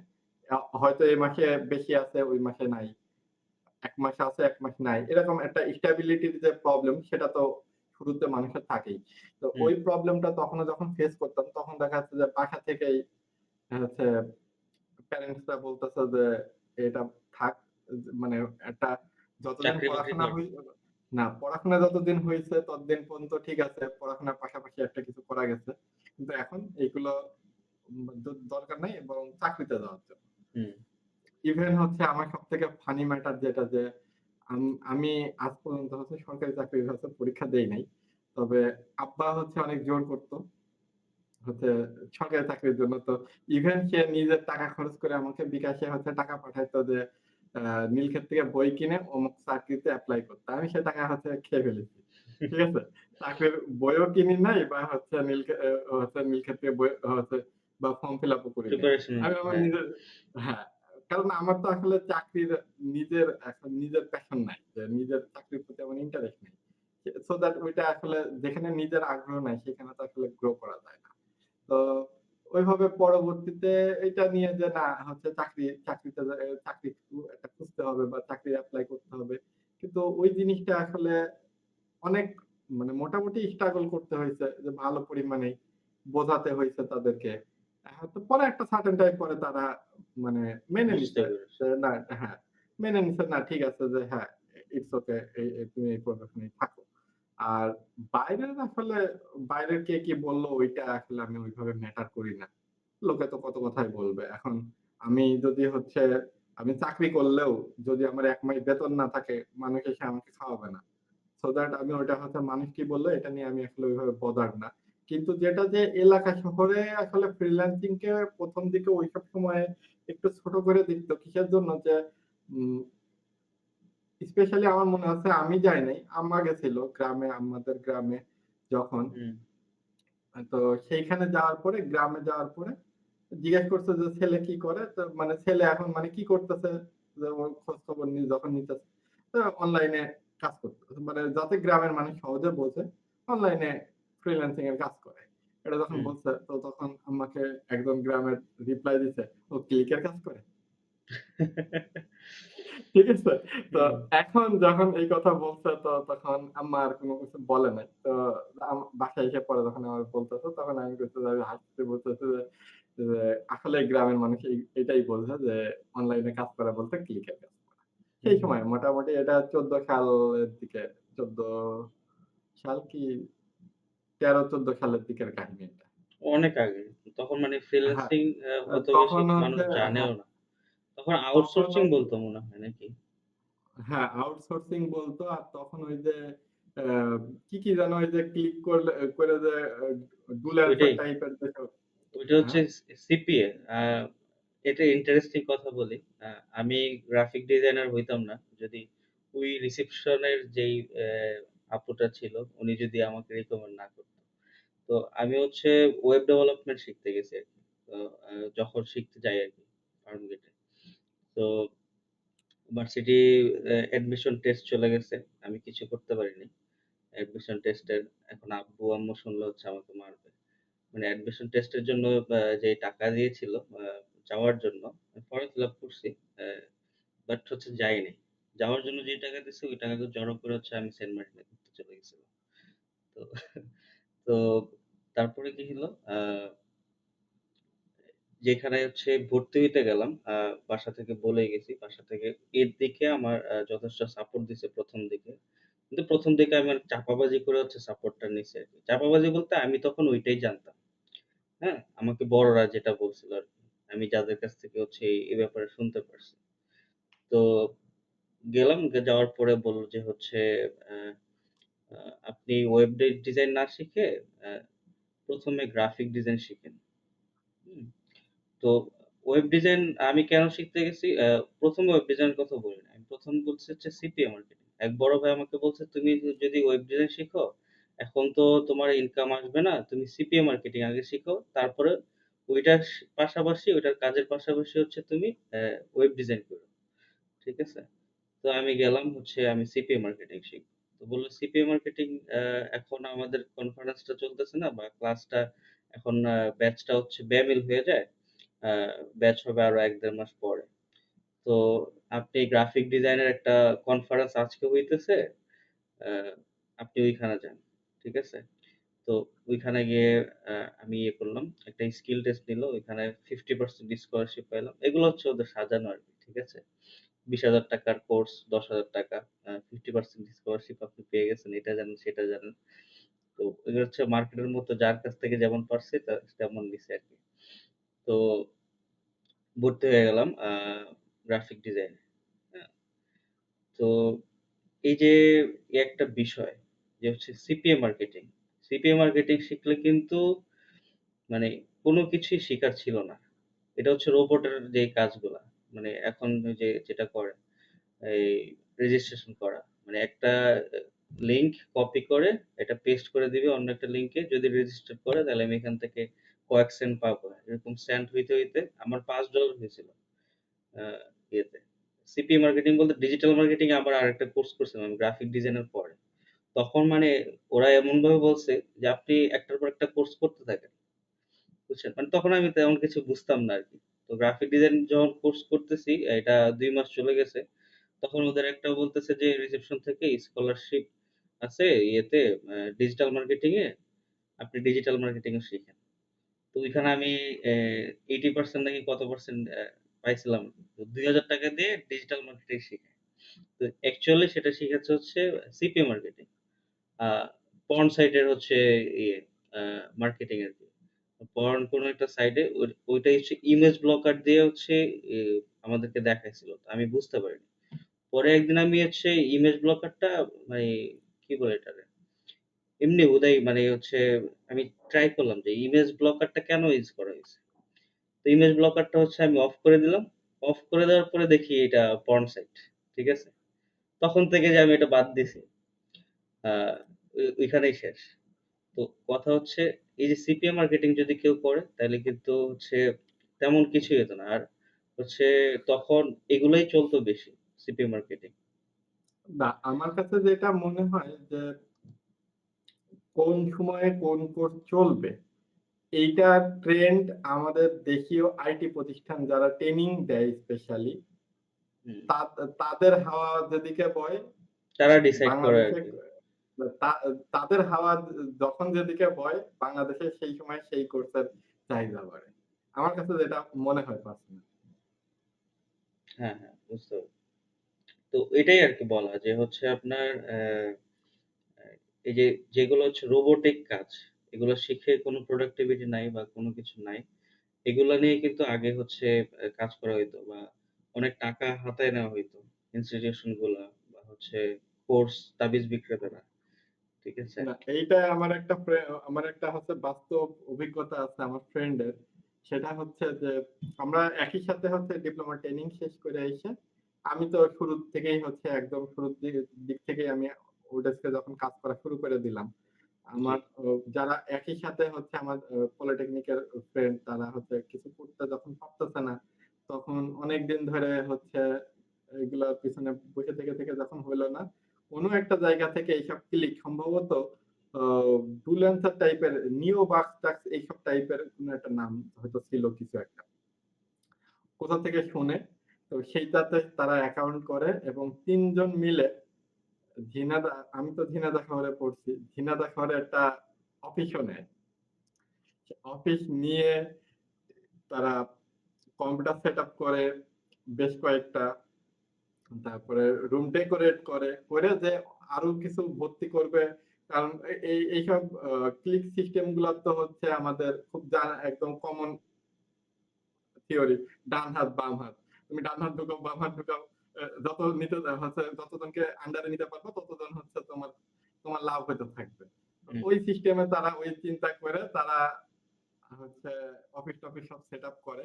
কিন্তু তাদের আনফরচুনেট যে তারা আসলে আ কিছুই করতে ওই পারে না। না, ওই প্রসেস মানে যে প্ল্যাটফর্মে ওরা ওইটা করার চেষ্টা করতেছিল, সেই প্ল্যাটফর্মের একদম শেষ দিকে যেয়ে তারা ঢোকে এবং অফিস-টফিস নিয়ে ১ মাসের মাথায় তাদের সেই কোম্পানি মানে সেই ক্লিকের কোম্পানি ভেঙে যায়। ওরা তো এখন মাথায় বাস যে এখন আমরা তখন তো কেবল আমরা আ আ ডিপ্লোমা হচ্ছে ট্রেনিং করে এসে ৮ম সেমিস্টারে মানে আরো ১ সেমিস্টার পড়তে হবে।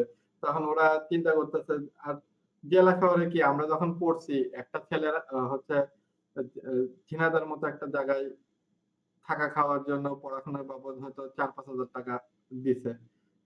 তো হুম। ওইটার থেকে এখন সেইখান থেকে তারা বাড়ির থেকে টাকা পয়সা নিয়ে এসে কম্পিউটার কিনেছে, সেটআপ করেছে, অফিস ভাড়া নিয়েছে। এখন তো তাদের বিশাল লস।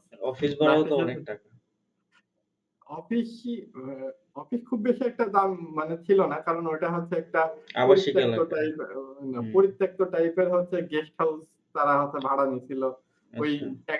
একজন আবার ওই ঝিনাইদহ শহরেরই ছিল। তার মানে লিঙ্ক রেফারেন্স আপ এ ছিল আরকি আরকি। হ্যাঁ, লিঙ্ক আপে সে কিন্তু যাই হোক তাও তাদের মানে যদি ৩ জন মিলে তো তাও দেখা যাচ্ছে যে ওই সময়ে একেকজনের ৪০-৫০ হাজার টাকা করে লস দিচ্ছে। তো এইগুলা আরকি। তো হিউজ এইসব লস। ক্লিক মিলে আমার কাছে এসছে ১ম এ সাজেশনের জন্য। তো ক্লিক আমার কখনোই আসলে পছন্দের কোনো কিছু ছিল না। তো আমি তাদেরকে না করছিলাম যে, "এটা করিস না। হয়তো খারাপ হইতে পারে।" এখন হ্যাঁ, আমার অমুকে ইনকাম কইরাছে, তমুকে ইনকাম কইরাছে। এখনকার ক্লিক আম হচ্ছে হ্যামস্টার। হ্যাঁ, কুতু দেওয়া এখন তো কুতু দেওয়া। কুতু, কুতু এখন দেওয়া। হ্যাঁ। হুম। এখন হচ্ছে আমি ওদেরকে না করছি। তো লাস্টে ওরা আমাকে দেখাইছিল যে অমুক ইনকাম করতেছে, তমুক ইনকাম করতেছে। ঠিক আছে। আমি আর চুপ করে গেলাম। আমার বলার কথা আমি বলছি, তোমার শোনা হইলে শুনবা, না শুনলে নাই। হ্যাঁ। তোমাকে তো আর আমি মেরে ধরে শোনাতে পারবো না। তো এই হচ্ছে ব্যাপার। আচ্ছা, যেহেতু হচ্ছে এই যে ক্লিক নিয়ে কথায় চলে আসছে, আমি কিছু কথা বলতে চাই সেক্ষেত্রে। এই যে আগে ছিল ক্লিক বা হচ্ছে সিপিএ তে অনেক মানুষ কাজ করে কামাইছে। ঠিক আছে? ওইটা মিথ্যা না। বাট এই যে না, মিথ্যা না। ক্লিক টিক করা, হ্যাঁ। বাট এই যে হ্যামস্টার বা হচ্ছে আপনার এসপিএল ছিল, রিং আইডি ছিল, তারপরে হচ্ছে আর অনেক কিছু ছিল। অনেক কিছু কিন্তু বাঙালিদেরকে কিন্তু সবাই ধোঁকা দিয়ে গেছে। এবং যতই ধোঁকা দেয়া যাইতেছে তারপরেও কিন্তু বাঙালির শিক্ষা হইতেছে না। মানে একটার পর একটা তারা কামায় যাইতেছেই। বাট শিক্ষা হচ্ছে না। আপনি জাস্ট কমন সেন্সটা একটু কাজে লাগাইলে হয় বা একটু ডিপলি চিন্তা করলে হয়, একটু ক্রিটিক্যালি চিন্তা করলে হয়। হ্যাঁ, যে আমাকে টাকা দিয়ে তার লাভটা কোথায়? বা এই যে আমি এত সময় দিচ্ছি, আমার সময়ের মূল্য কি এতটুকুই? যেটা এসপিএল ছিল ওইটা আমার কাছে বেশি লাগতো। এসপিএল বা রিং আইডি যেগুলো ছিল। ওগুলো টাকা দিয়ে হচ্ছে আমি আ অ্যাকাউন্ট খুলতেছি। অ্যাকাউন্ট খোলার পরে আবার সেই টাকা উদ্ধার করার জন্য প্রতিদিন আমার হচ্ছে ভিডিও দেখা লাগতেছে। আমার এমবি খরচ কইরা, আমার সময় খরচ করে। তো দেখা লাগতেছে। বাট এটা কি মাথায় কারণ যে আমি কাজ করলে আমি আবার অ্যাকাউন্ট খুলবো কেন টাকা দিয়ে? ঠিক আছে? আমাকে যদি তারা টাকাই দেয়, আমি টাকা দিয়ে অ্যাকাউন্ট খুলবো কেন?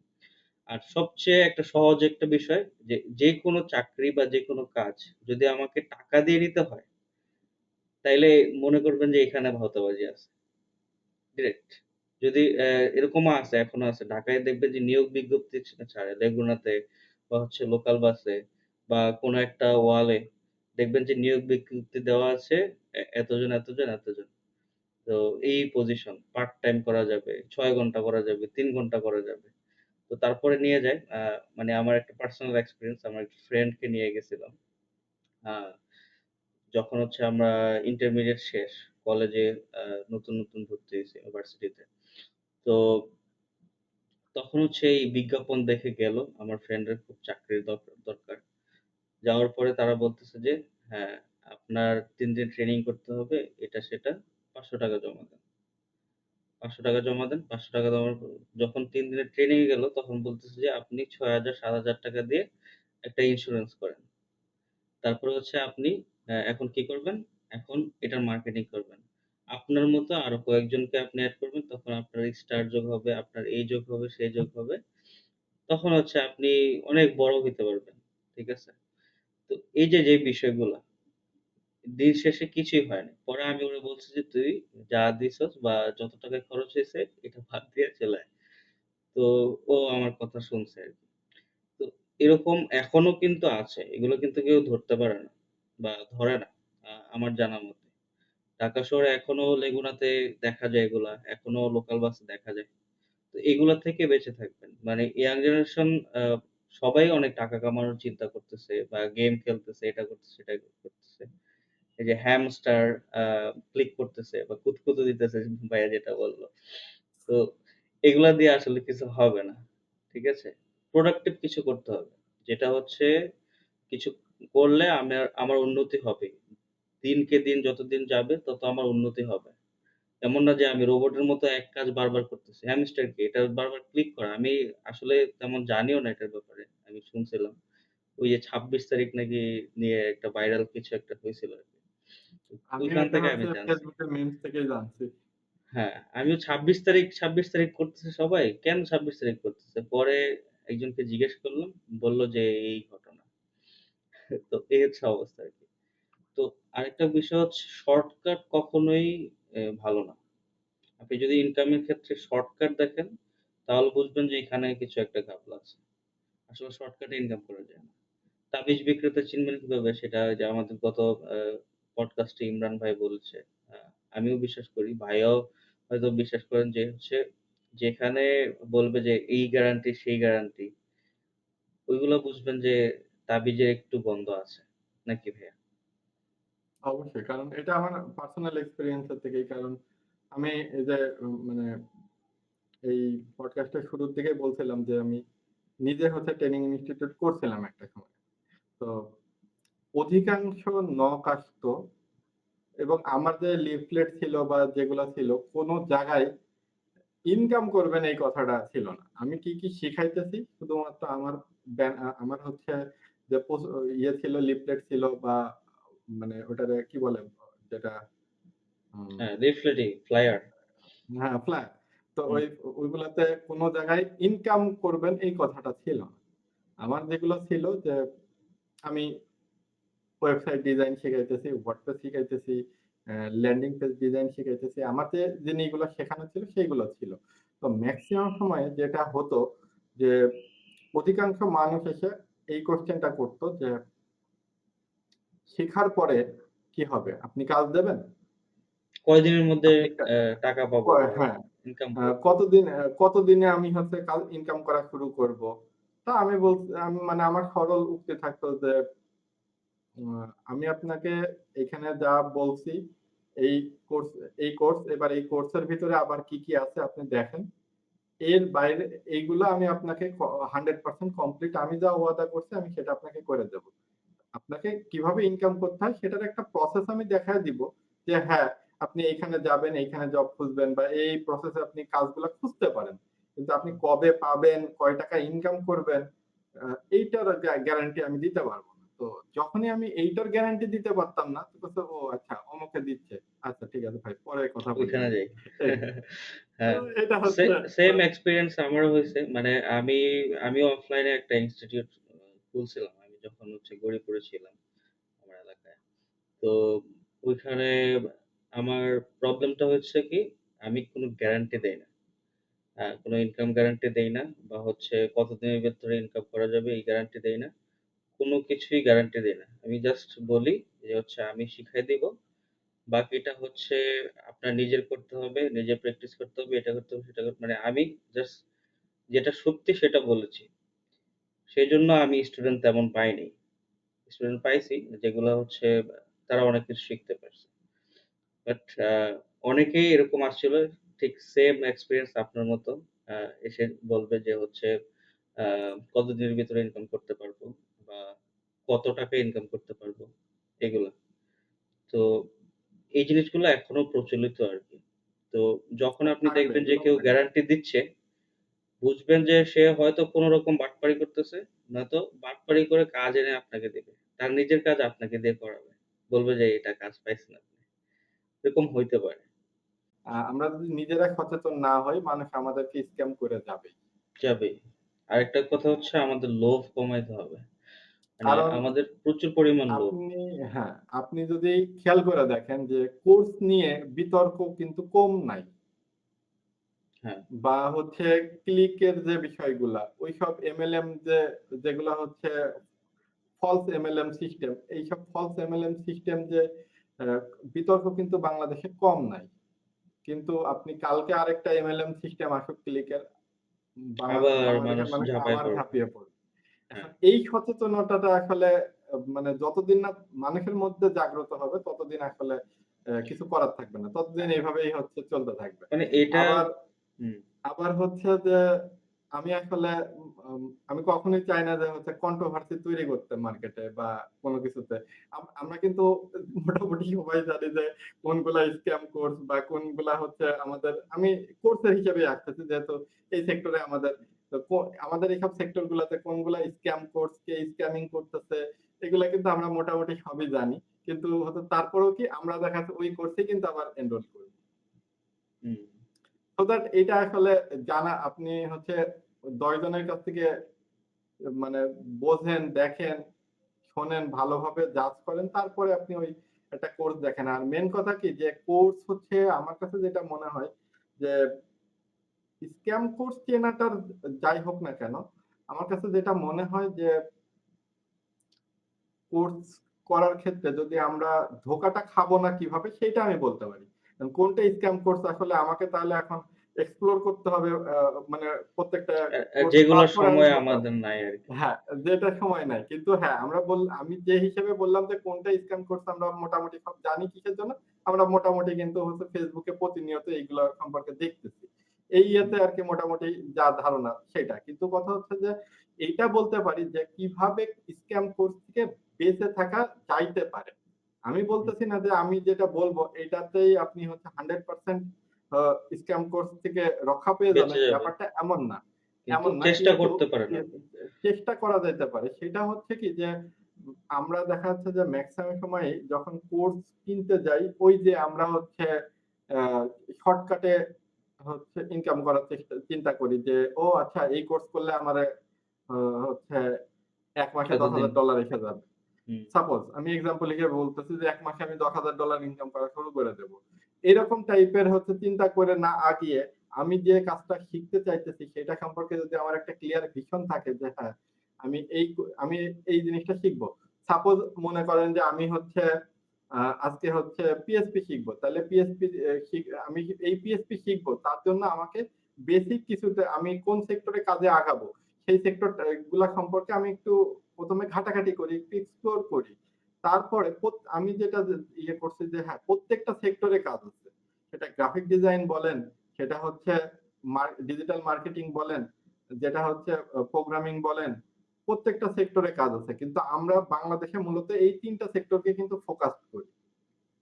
আমরা মূলত কারণ কি আমাদের দেশের যে আইটি ইনস্টিটিউট বা ট্রেনিং ইনস্টিটিউট গুলা মূলত এইসব কোর্স গুলা বেসিসের। যার জন্য আমরা হচ্ছে ফোকাস কিন্তু এইগুলাতে করি। কিন্তু কাজের ক্ষেত্র কিন্তু শুধু এই কয়টা না। যে আর্কিটেক্ট ভালো হচ্ছে আর্কিটেক্ট ডিজাইন পারে সে তার জন্যও স্কোপ রয়েছে। যে ভালো ইংলিশে খুবই ভালো তার জন্যও স্কোপ রয়েছে। কিন্তু আমরা কিন্তু সেইসব স্কোপ গুলাকে হচ্ছে রিপ্রেজেন্ট করি না সাধারণত। যে হুম। অ্যাকাউন্টিং এ ভালো তার জন্য স্কোপ রয়েছে। কিন্তু আমাদের এইগুলো আসলে খুব কম হচ্ছে এক্সপোজ হয়। তো এই এক্সপোজ এখন আমার কাছে যেটা মনে হয় যে আমরা ভার্চুয়ালি করতে পারি এমন যেকোনো কাজ অনলাইনে পসিবল। মানে ফিজিক্যালি যে কাজগুলার এক্সিস্টিং দরকার পড়ে না। এখন আমি যদি হচ্ছে রিক্সা চালানোর যদি চিন্তা করি, এখন অনলাইনে তো আমি রিক্সা চালাইতে পারব না। কিন্তু এই কখনোই যে না। এটা হচ্ছে হ্যাঁ, এটা হচ্ছে ফিজিক্যালি। কিন্তু একটা অফিসে আমি হচ্ছে ডাটা এন্ট্রি ক্লার্ক এর কাজ করতেছি। কিন্তু ওই কাজটা আমি হচ্ছে তো অনলাইনেও করতে পারব। এইটা ট্যানজিবল। এটা হচ্ছে আমার হচ্ছে যেটা হচ্ছে কি বলে এটারে হচ্ছে ভার্চুয়ালি আমার করা পসিবল। সেই ভার্চুয়ালি যেটা করা পসিবল সেই কাজগুলো আমাদের হচ্ছে আ অনলাইনের মাধ্যমে আমরা অফার করতে পারি। সো দ্যাট দেখা যাচ্ছে যে আমি কি পারি এইটা নিয়ে আমি যদি আগে হচ্ছে ঘাটাঘাটি করি বা আমার কোন সাইডে ইন্টারেস্ট আছে সেই সেক্টর গুলাকে যদি একটু এক্সপ্লোর করি, করার পরে যদি হচ্ছে এইবার মনে করেন যে আমি হচ্ছে সাপোজ ধরে নিলাম যে এবার আমি হচ্ছে এসইও শিখতে আমি আগ্রহী। এবার এসইওর ভিতরে আমি যদি হচ্ছে কি আছে সেই জিনিসগুলা একটু এক্সপ্লোর করার চেষ্টা করি আগে। এবার মোটামুটি আমার একটা ছক আগে সাজায় নিতে হবে যে আমাকে এসইও শিখতে গেলে এই জিনিসগুলো শেখা লাগবে। এইবার আমি অনলাইনে হোক, অফলাইনে হোক আমি হচ্ছে যারা এই ট্রেনিং প্রোভাইড করতেছে তাদের কাছে আমি যাই। অবশ্যই আমি ট্রেনিং কে কিন্তু খারাপ হিসেবে বলতেছি না। ট্রেনিং অবশ্যই আমরা দেখা যাচ্ছে হ্যাঁ, আমরা যে জিনিসটা আ ২ বছরে শিখছি সেই জিনিসটা ট্রেনিং এ হয়তোবা ৩ মাসে শেখা সম্ভব। শেখা সম্ভব। কিন্তু সেটার উপরে ভালোমতো দক্ষতা অর্জন করার জন্য অবশ্যই নিজের প্র্যাকটিসটাও করে যাইতে হবে। আর টাইম এখন লাগবে। এই যে হ্যাঁ, এখন এই জায়গাটাতে দেখা যাচ্ছে যে যখন আমি মোটামুটি আমি জানি যে আমার এই জিনিসটা শিখতে এই জিনিসগুলা জানা লাগবে। এবার আমি যখন হচ্ছে অফলাইন হোক, অনলাইনে হোক ওইসব কোর্সের ম্যাটেরিয়াল গুলা দেখতেছি, যখন কোর্সের আউটলাইন দেখতেছি, তখন কিন্তু আমি মোটামুটি যে হ্যাঁ, ঠিক আছে আমার যা দরকার এই কোর্সটার ভিতরে আছে। দেন আমি ওই কোর্সটাতে এনরোল করা আমার উচিত। তো যাই হোক ভাইয়া তো হচ্ছে অনেক গিফট পান ওডেস থেকে। তো আচ্ছা। কি গিফট পাইলেন এই পর্যন্ত? না অনেক গিফট পাই নাই। মানে আমার যে সবথেকে বড় গিফট আমার অ্যাকাউন্টটা যে ২য় বার যে তারা ছেড়ে আচ্ছা, দিচ্ছে এটাই আমার আপনি জন্য অনেক আপনি বড় কিন্তু গিফট। এটা রেকর্ড হ্যাঁ। করছেন, আপনি জানেন? মানে এটা পুরাটা হুম। একটা রেকর্ড। এটা আমার মনে হয় না যে কতজন করছে। এটা কি এরকম আ কেউ আ করছে? আ I don't know. I don't know যে সেটাই। এরকম মানে মানে এখন এরকম তো যদি সচরাচর কেউ করার কথা না। দেখেন একটা জিনিস একটা জায়গা থেকে আমাকে বলছে যে, "তুমি আইসো না।" ঠিক আছে? বাট আপনি যাইয়া হচ্ছে কনভিন্স করতে সক্ষম হইছেন যে, "হ্যাঁ, আমি আসতে পারি।" ঠিক আছে? আমার এই ইভেন প্রবলেম ছিল। আমি সেই স্ক্রিনশট নিয়ে যে আমাকে তোমরা যে আগের আইডিটা এবং সে আমি স্বীকার করেই নিয়েছি যে হ্যাঁ, আমার ওইটা আগের আইডি ছিল তোমরা নিষেধ করছো আমি আবারও সাইন আপ করছি। এটা আমি তো ওদের হ্যাঁ। কাছে স্বীকারও করছি সেটা। তো হুম, অবশ্য হুম। তা ওরা ওইটাকে আমার এখনকার যুগে হলে কি হতো জানি না। কিন্তু সেই এখনকার যুগে এটা সময়কার আমার আমার মনে হয় যে এটা তারা এখন পসিবল না। তারা আ মার্সি করছে, এটাই আসলে আমার জন্য অনেক আলহামদুলিল্লাহ। আর যেটা হচ্ছে ওডেস্কের বলতে কি আপওয়ার্ক এর থেকে আমি যে গিফটটা পাইছি, একটা টি-শার্ট পাইছি। ৬ষ্ঠ বছর যখন মানে আ ৬ষ্ঠ আমি বছরের আরেকটা অ্যানিভার্সারি। 7th ইয়ার্স অ্যানিভার্সারি আপনি হচ্ছে কেক কেটে পালন করছেন। হ্যাঁ, আমি ওইজন্যই আপনার আমি প্রোফাইলে হচ্ছে দেখছি। হ্যাঁ, 7th ইয়ারে হচ্ছে কেক কাটছিলাম। কিন্তু হচ্ছে ৬ষ্ঠ বছর যখন পূর্ণ হয়, তখন হচ্ছে আমাকে মানে বাই পোস্টালে হচ্ছে একটা টি-শার্ট পাঠিয়েছিল অ্যাশ কালারের। কিন্তু আনফরচুনেট যে আমি এতটাই ক্রেজি হয়ে ওইটা মানে মানে এত আনন্দে পড়তে মোটামুটি সেটার রঙই উঠে গেছে। আহা! তো এখন এটা কি সেই এখনো রং আছে ওঠানো নাকি? হ্যাঁ, আমার ড্রয়ারে তোলা আছে এখনো। সেটা তুলে রাখছি এখনো। স্মৃতি হিসাবে থাকবে। হ্যাঁ, যে যতই রং উঠে যাক তাও স্মৃতি তো স্মৃতিই। আর আপনার ওই জিনিসটা মানে আমার কাছে স্টিল মানে আমার কাছে মনে হইতেছে যে এটা আমি সারা বাংলাদেশে ছড়ায় দেই। এই যে এই ব্যাপারটা Upwork এর বা ওডেস্ক তখন ছিল।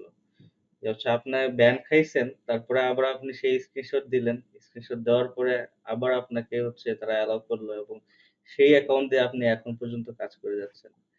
মানে ইটস এখন এইটাকে এইটাকে এখন আমি নিজেও আসলে আ জানি না যে এটাকে কিভাবে জাজ করা উচিত। মানে সেই সময়ে মানে তখন তো একেবারেই কেবল হচ্ছে শুরু। তখনকার সেই বয়সের পাগলামি নাকি হচ্ছে ভালো কাজ করছি।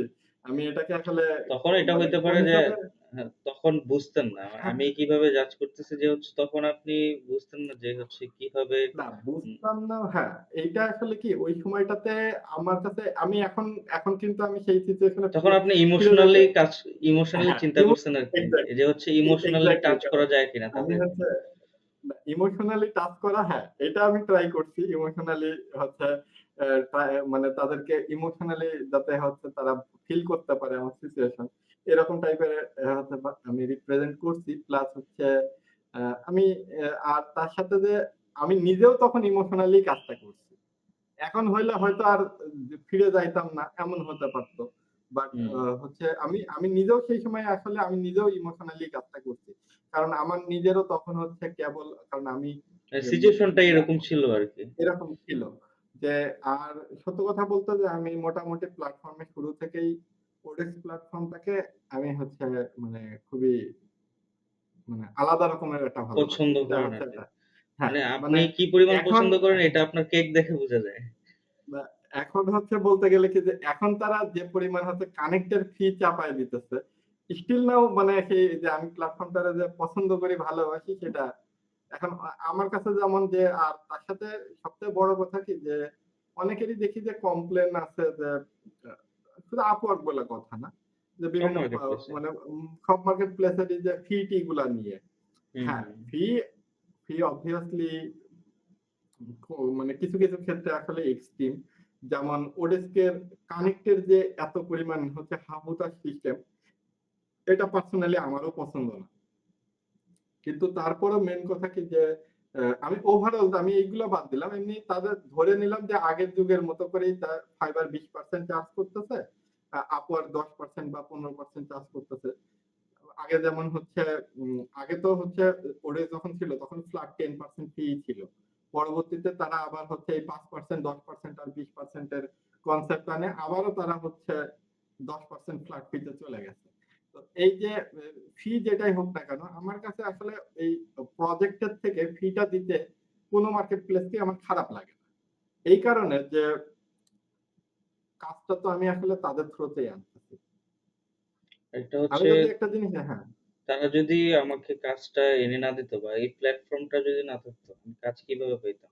অনেক কষ্ট হইতো। কাজ কি অনেক কষ্ট হইতো। এখন হ্যাঁ, আমার আদার যেসব সোর্স আছে, আমি যখন মনে করেন একটা ডিরেক্ট ক্লায়েন্ট আনতেছি বা আমি একটা ডিরেক্ট ক্লায়েন্টের সাথে কাজ করতেছি, তখন তো আর আমার ওই চিন্তা নাই। তখন আমি তার কাছ থেকে যে পেমেন্ট নিতেছি হয় ওয়াইজ এ পেমেন্ট নিতেছি, নাই পায়োনিয়ার এ পেমেন্ট নিতেছি। এখন যেটা জানতে চাইবো সেটা হচ্ছে ভাইয়া যে আপনার ফ্রিল্যান্সিং লাইফে আপনার তো অনেক বড় একটা জার্নি। তো শুরুর ক্ষেত্রে হয়তো কিছু চ্যালেঞ্জ ফেস করছেন। এখন পর্যন্ত কি চ্যালেঞ্জ ফেস করতেছেন? মানে এখনো চ্যালেঞ্জ ফেস করতেছেন মনে হচ্ছে। এই চ্যালেঞ্জ গুলা কি হইতে পারে আপনার? আচ্ছা। আমি পার্সোনালি যে চ্যালেঞ্জটা ফেস করি সেটা হচ্ছে আমার স্কিল নিয়ে। আমি সবথেকে মানে মানে অলসতা এবং সেটা কিভাবে সলিউশন করতে পারি আমি জানি, কিন্তু আমি সেটা সলিউশন সামহাউ মানে আমার করা হয় না। আলসেমির জন্য আমি আমার স্পেশালি আমার আলসেমির জন্য। আমি জানি আমার হচ্ছে গোল হচ্ছে এইটা করা বা এইটা এতদিনে এইটা শেখা। কিন্তু সামহাউ দেখা যাচ্ছে আজকে করি, কালকে করি, আজকে করি, কালকে করি। এখন না পরে করতেছি বা শিখা শুরু করতেছি, কিন্তু দেখা যাচ্ছে কোনো একটা কাজ চলে আসছে, তখন আবার ওই কাজের দিকে মনোনিবেশ শুরু করছি, ওইটা আর হচ্ছে না। এই জায়গাটাই হচ্ছে আমি সবথেকে বড় মানে চ্যালেঞ্জ যেটা এখন ফেস করি।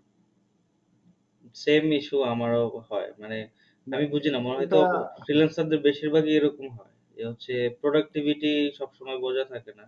বা একটু বেশি দিন হয়ে গেলে তখন অলসতা চলে আসে। এটা হইতে পারে। এই হ্যাঁ, এইটাই হচ্ছে সবথেকে মানে আরেকটা কথা হচ্ছে আ উপরে বড় কেউ যে প্রবলেম। প্রেশার দেওয়ার মতো কেউ নাই। আ আমরা নিজেরাই নিজেদের বস। এটাও হইতে পারে। যেমন আমি হতে হচ্ছে পারে। জবের এক্সপেরিয়েন্স আছে আমার। আপনার আছে কিনা জানি না। তো আমার জবের ক্ষেত্রে হয় কি, আমি ডেডিকেটলি সব কাজ করে দেই। ঠিক আছে? এবং এমপ্লয়ি হিসাবে খুব ভালো আমি।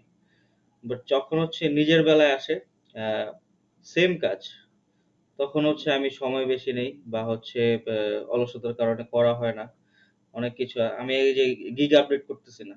আমি কিন্তু আপনার সাথে প্রো 10 ব্যাচে ছিলাম। ঠিক আছে? তো তখন যে আমি গিগ গুলা বানাইছি ওইগুলা রয়ে গেছে। এখন পর্যন্ত আমি আপডেট করতেছি না। মানে অলসতা আরকি। তো আমার ঠিক সেম কাজটা হয়। আমার হচ্ছে যে প্রবলেমটা হয় যে যখন মানে যতদিন না দেয়ালে পিঠ ঠেকবে, হুম, অতদিন পর্যন্ত আমার হচ্ছে ওই বিষয়ে আর উন্নতি করতে মনে চায় না। কিন্তু এইটা আসলে মানে আমার নিজের খুব ব্যাড হ্যাবিট।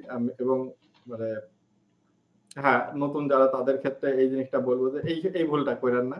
তাইলে পরে আমার মতো পস্তাবেন। চ্যালেঞ্জ তো অনেক ধরনের থাকে। আপনি শুরুর দিকে একটা চ্যালেঞ্জ ফেস করেছেন। তারপরে এখন কিছু চ্যালেঞ্জ ফেস করতেছেন। এরকম কোনো বড় ঝড়-ঝাপটা ফেস করছেন ক্যারিয়ারের মধ্যে, যেটা হচ্ছে মনে হইছে যে আমি এখন ছেড়ে দেই ক্যারিয়ারটা। এরকম কোনো কিছু হয়েছিল? আ এরকম আসলে তেমন কোনো চ্যালেঞ্জেস বলতে কি যে একটা সময়ে আমরা তখন ২ ফ্রেন্ড হচ্ছে মানে ওইটা আসলে কাজ না থাকার যে চ্যালেঞ্জটা সেইটা। তাছাড়া আসলে মানে এ অন্য কোনো চ্যালেঞ্জের কারণে না। আমরা হচ্ছে ২ টা মানে ২ মাস মতো আমাদের কোনো কাজ ছিল না হঠাৎ করে। সাডেনলি মানে বিষয়টা হচ্ছে কি যে আ আমি আর আমার ওই ফ্রেন্ড ২ জন মিলে একই কোম্পানির কাজ করতাম।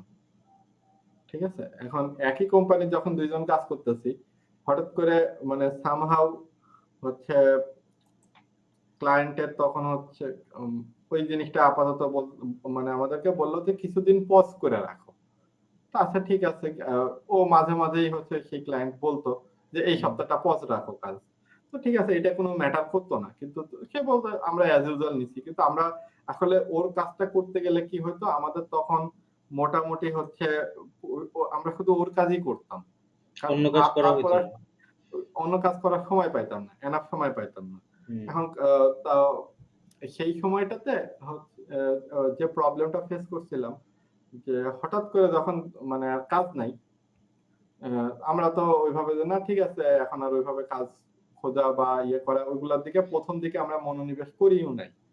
তো হঠাৎ করে দেখা যাচ্ছে একটা সার্টেন টাইম পরে আমারও ওই সেই সময়টাতে তো ভার্সিটি তখন হচ্ছে মাস্টার্সে মানে ভর্তি হব বা হইনি এরকম সময়টাতে। আ বাসা থেকে তো চাকরির প্রেশার তো আছেই। তো হুম। যখন আমাদের মোটামুটি এমন একটা সার্টেন লেভেলে আমরা পৌঁছায় গেছিলাম ২ জন যে চাকরি করব না। আমি ওরে না আমি ওরে বলতেছি যে মানে আমাদের সিনারিওটা এমন ছিল যে আমার কাছে তো ব্যাকআপ যে টাকা আছে আগামী মাসটা চলে যাবে। তারপরের মাসে কি করব আমরা জানি না। ঠিক আছে? এরকম হুম, একটা সার্টেন লেভেলে যে হ্যাঁ, আমাদের কিন্তু পরের মাসে কি করব জানি না। তো হুম। ঠিক আছে এখন আ দেখি কি আমরা হয় তারপরে একটা নাকি দেখি কি হয়। আল্লাহ কিছু না কিছু একটা ব্যবস্থা করে ব্যবস্থা দিবেন। করে দেবে। তারপরেও তো মানে তারপরে মানুষ যেহেতু frustration তো থাকেই। থাকেই। একটা সার্টেন লেভেল টেনশন থাকবে। একটা সার্টেন লেভেল পরে আমি যে না আর এই ক্যারিয়ারে থাকবো না, তাহলে ব্যাক চলে চাকরিতে যাই। ঠিক আছে? এইরকম একটা মনস্থির করে ফেলছি। তো তারপরে আ আ মানে আল্লাহর রহমতে আমার ওই ফ্রেন্ড একটা কাজ পাইল। এখন সেই কাজটা এবং সেই কাজটা ভালোমতো কাজ পাইলো। তো তখন হচ্ছে কি যে তখন আমি তখন ও আর আমি করতেছি যে তাইলে আগামী মাসটা তো আমি ব্যাকআপ দিতে পারতেছি, পরের মাস তুই ব্যাকআপ দিতে পারতেছিস। তাহলে আমাদের আর তারপরেরটা এসব পরে দেখা যাবে। তারপরে হচ্ছে এখন তাইলে তখন আমিও ধরেন যে হচ্ছে আমিও উদ্যম ফিরে পাইলাম যে না, ওর কাছে একটা কাজ আছে। দ্যাট মিনস ও কিছু না কিছু এখন ট্যাকল দিতে পারবে। সো আমি হচ্ছে আমার দিকটা আমি সামলাইতে থাকি। আমিও আবার হচ্ছে কাজ খোঁজার থেকে শুরু করলাম। আবারও ২-১ টা কাজ ব্যাক করলো। আবার দেখা যাচ্ছে ২-২.৫ মাস পরে যখন আমাদের যে সময়টা নিয়ে আমরা চিন্তা করতেছিলাম, আল্লাহর রহমতে আবার আমাদের পুরাতন বসই আবার আমাদের কাজে ফিরায় মানে আবার যে হ্যাঁ, কাজ শুরু করো। তখন লাস্টে দেখা যাচ্ছে আবারও আমাদের রমরমা অবস্থা শুরু। তো এইরকম আরকি মানে ক্যারিয়ারের বিপর্যয় বলতে আমি যেটা ফেস করছি যে কাজ কম থাকাটা।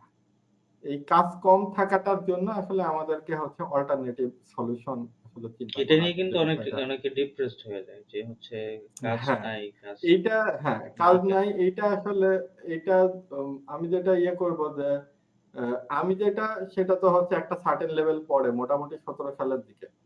স ১৭ ১৭ সালে হ্যাঁ, ১৭ সালের দিকে আমি কাহিনী বলতেছি।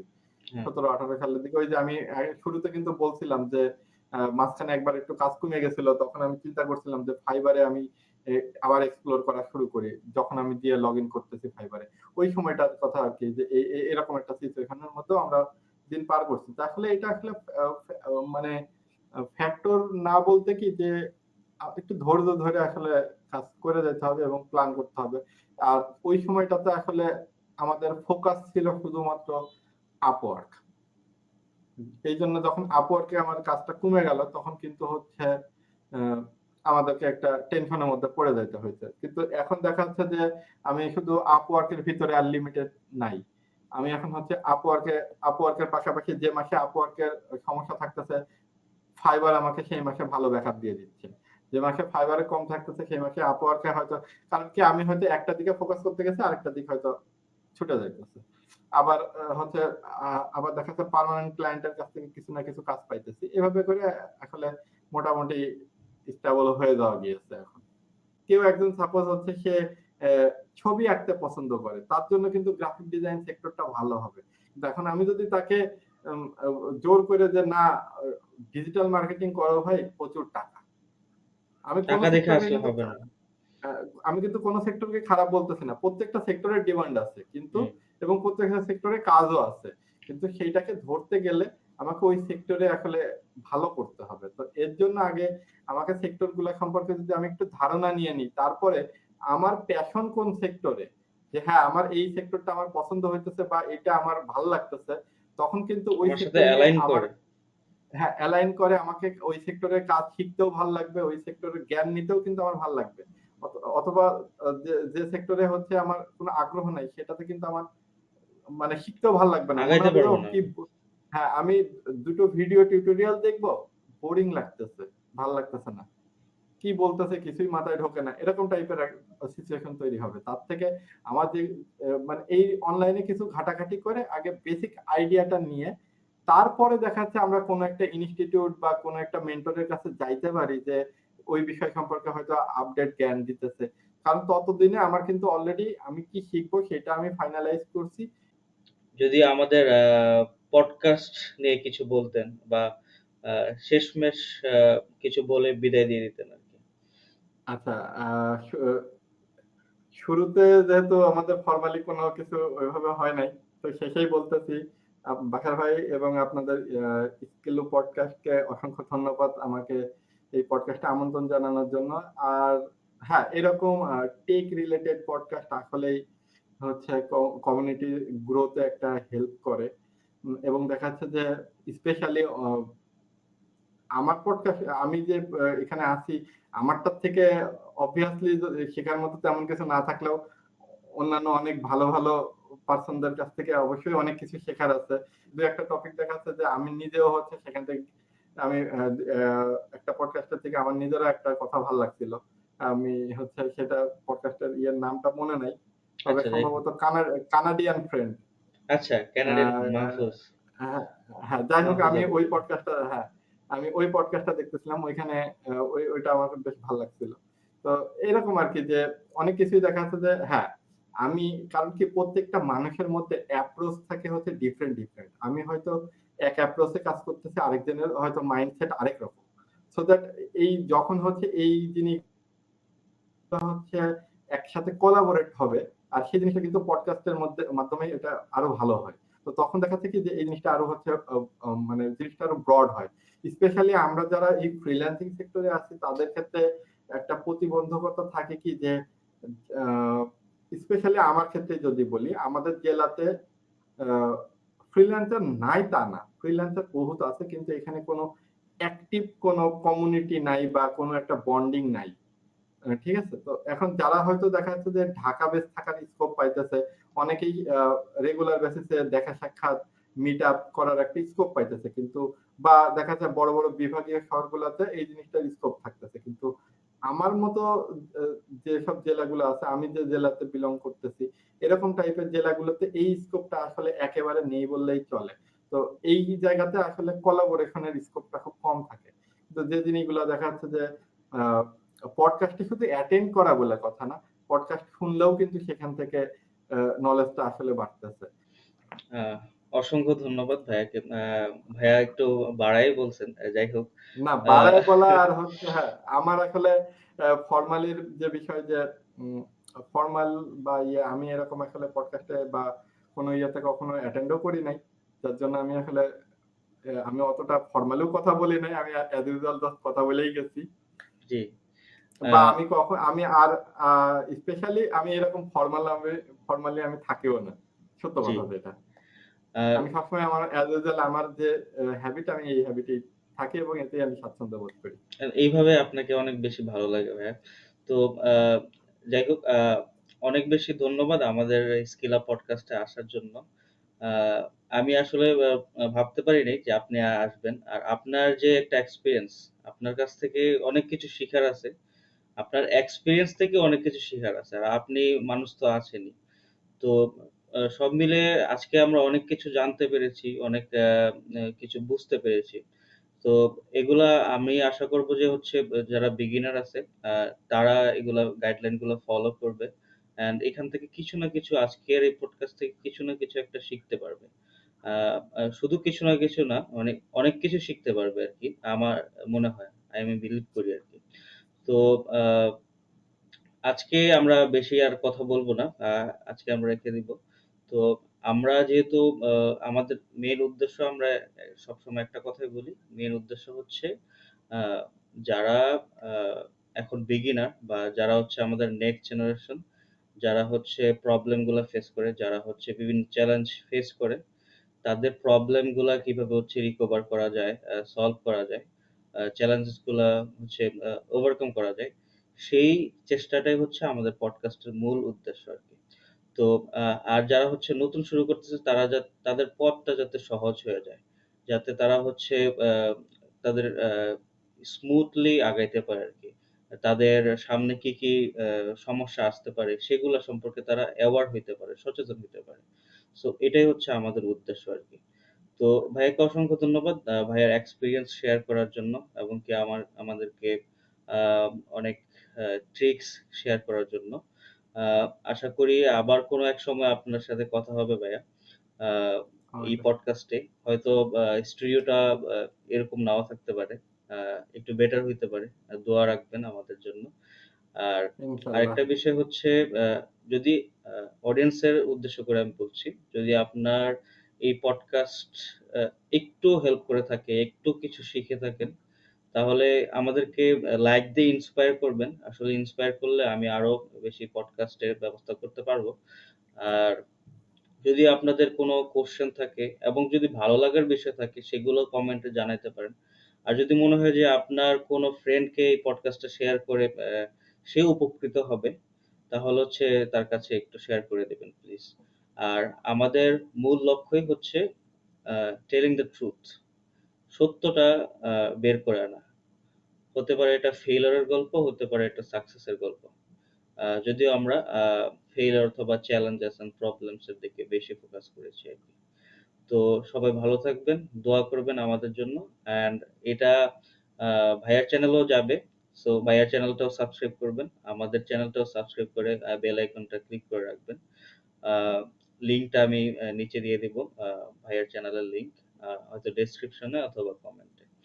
তো সবাই ভালো থাকবেন, দোয়া করবেন। আসসালামু আলাইকুম।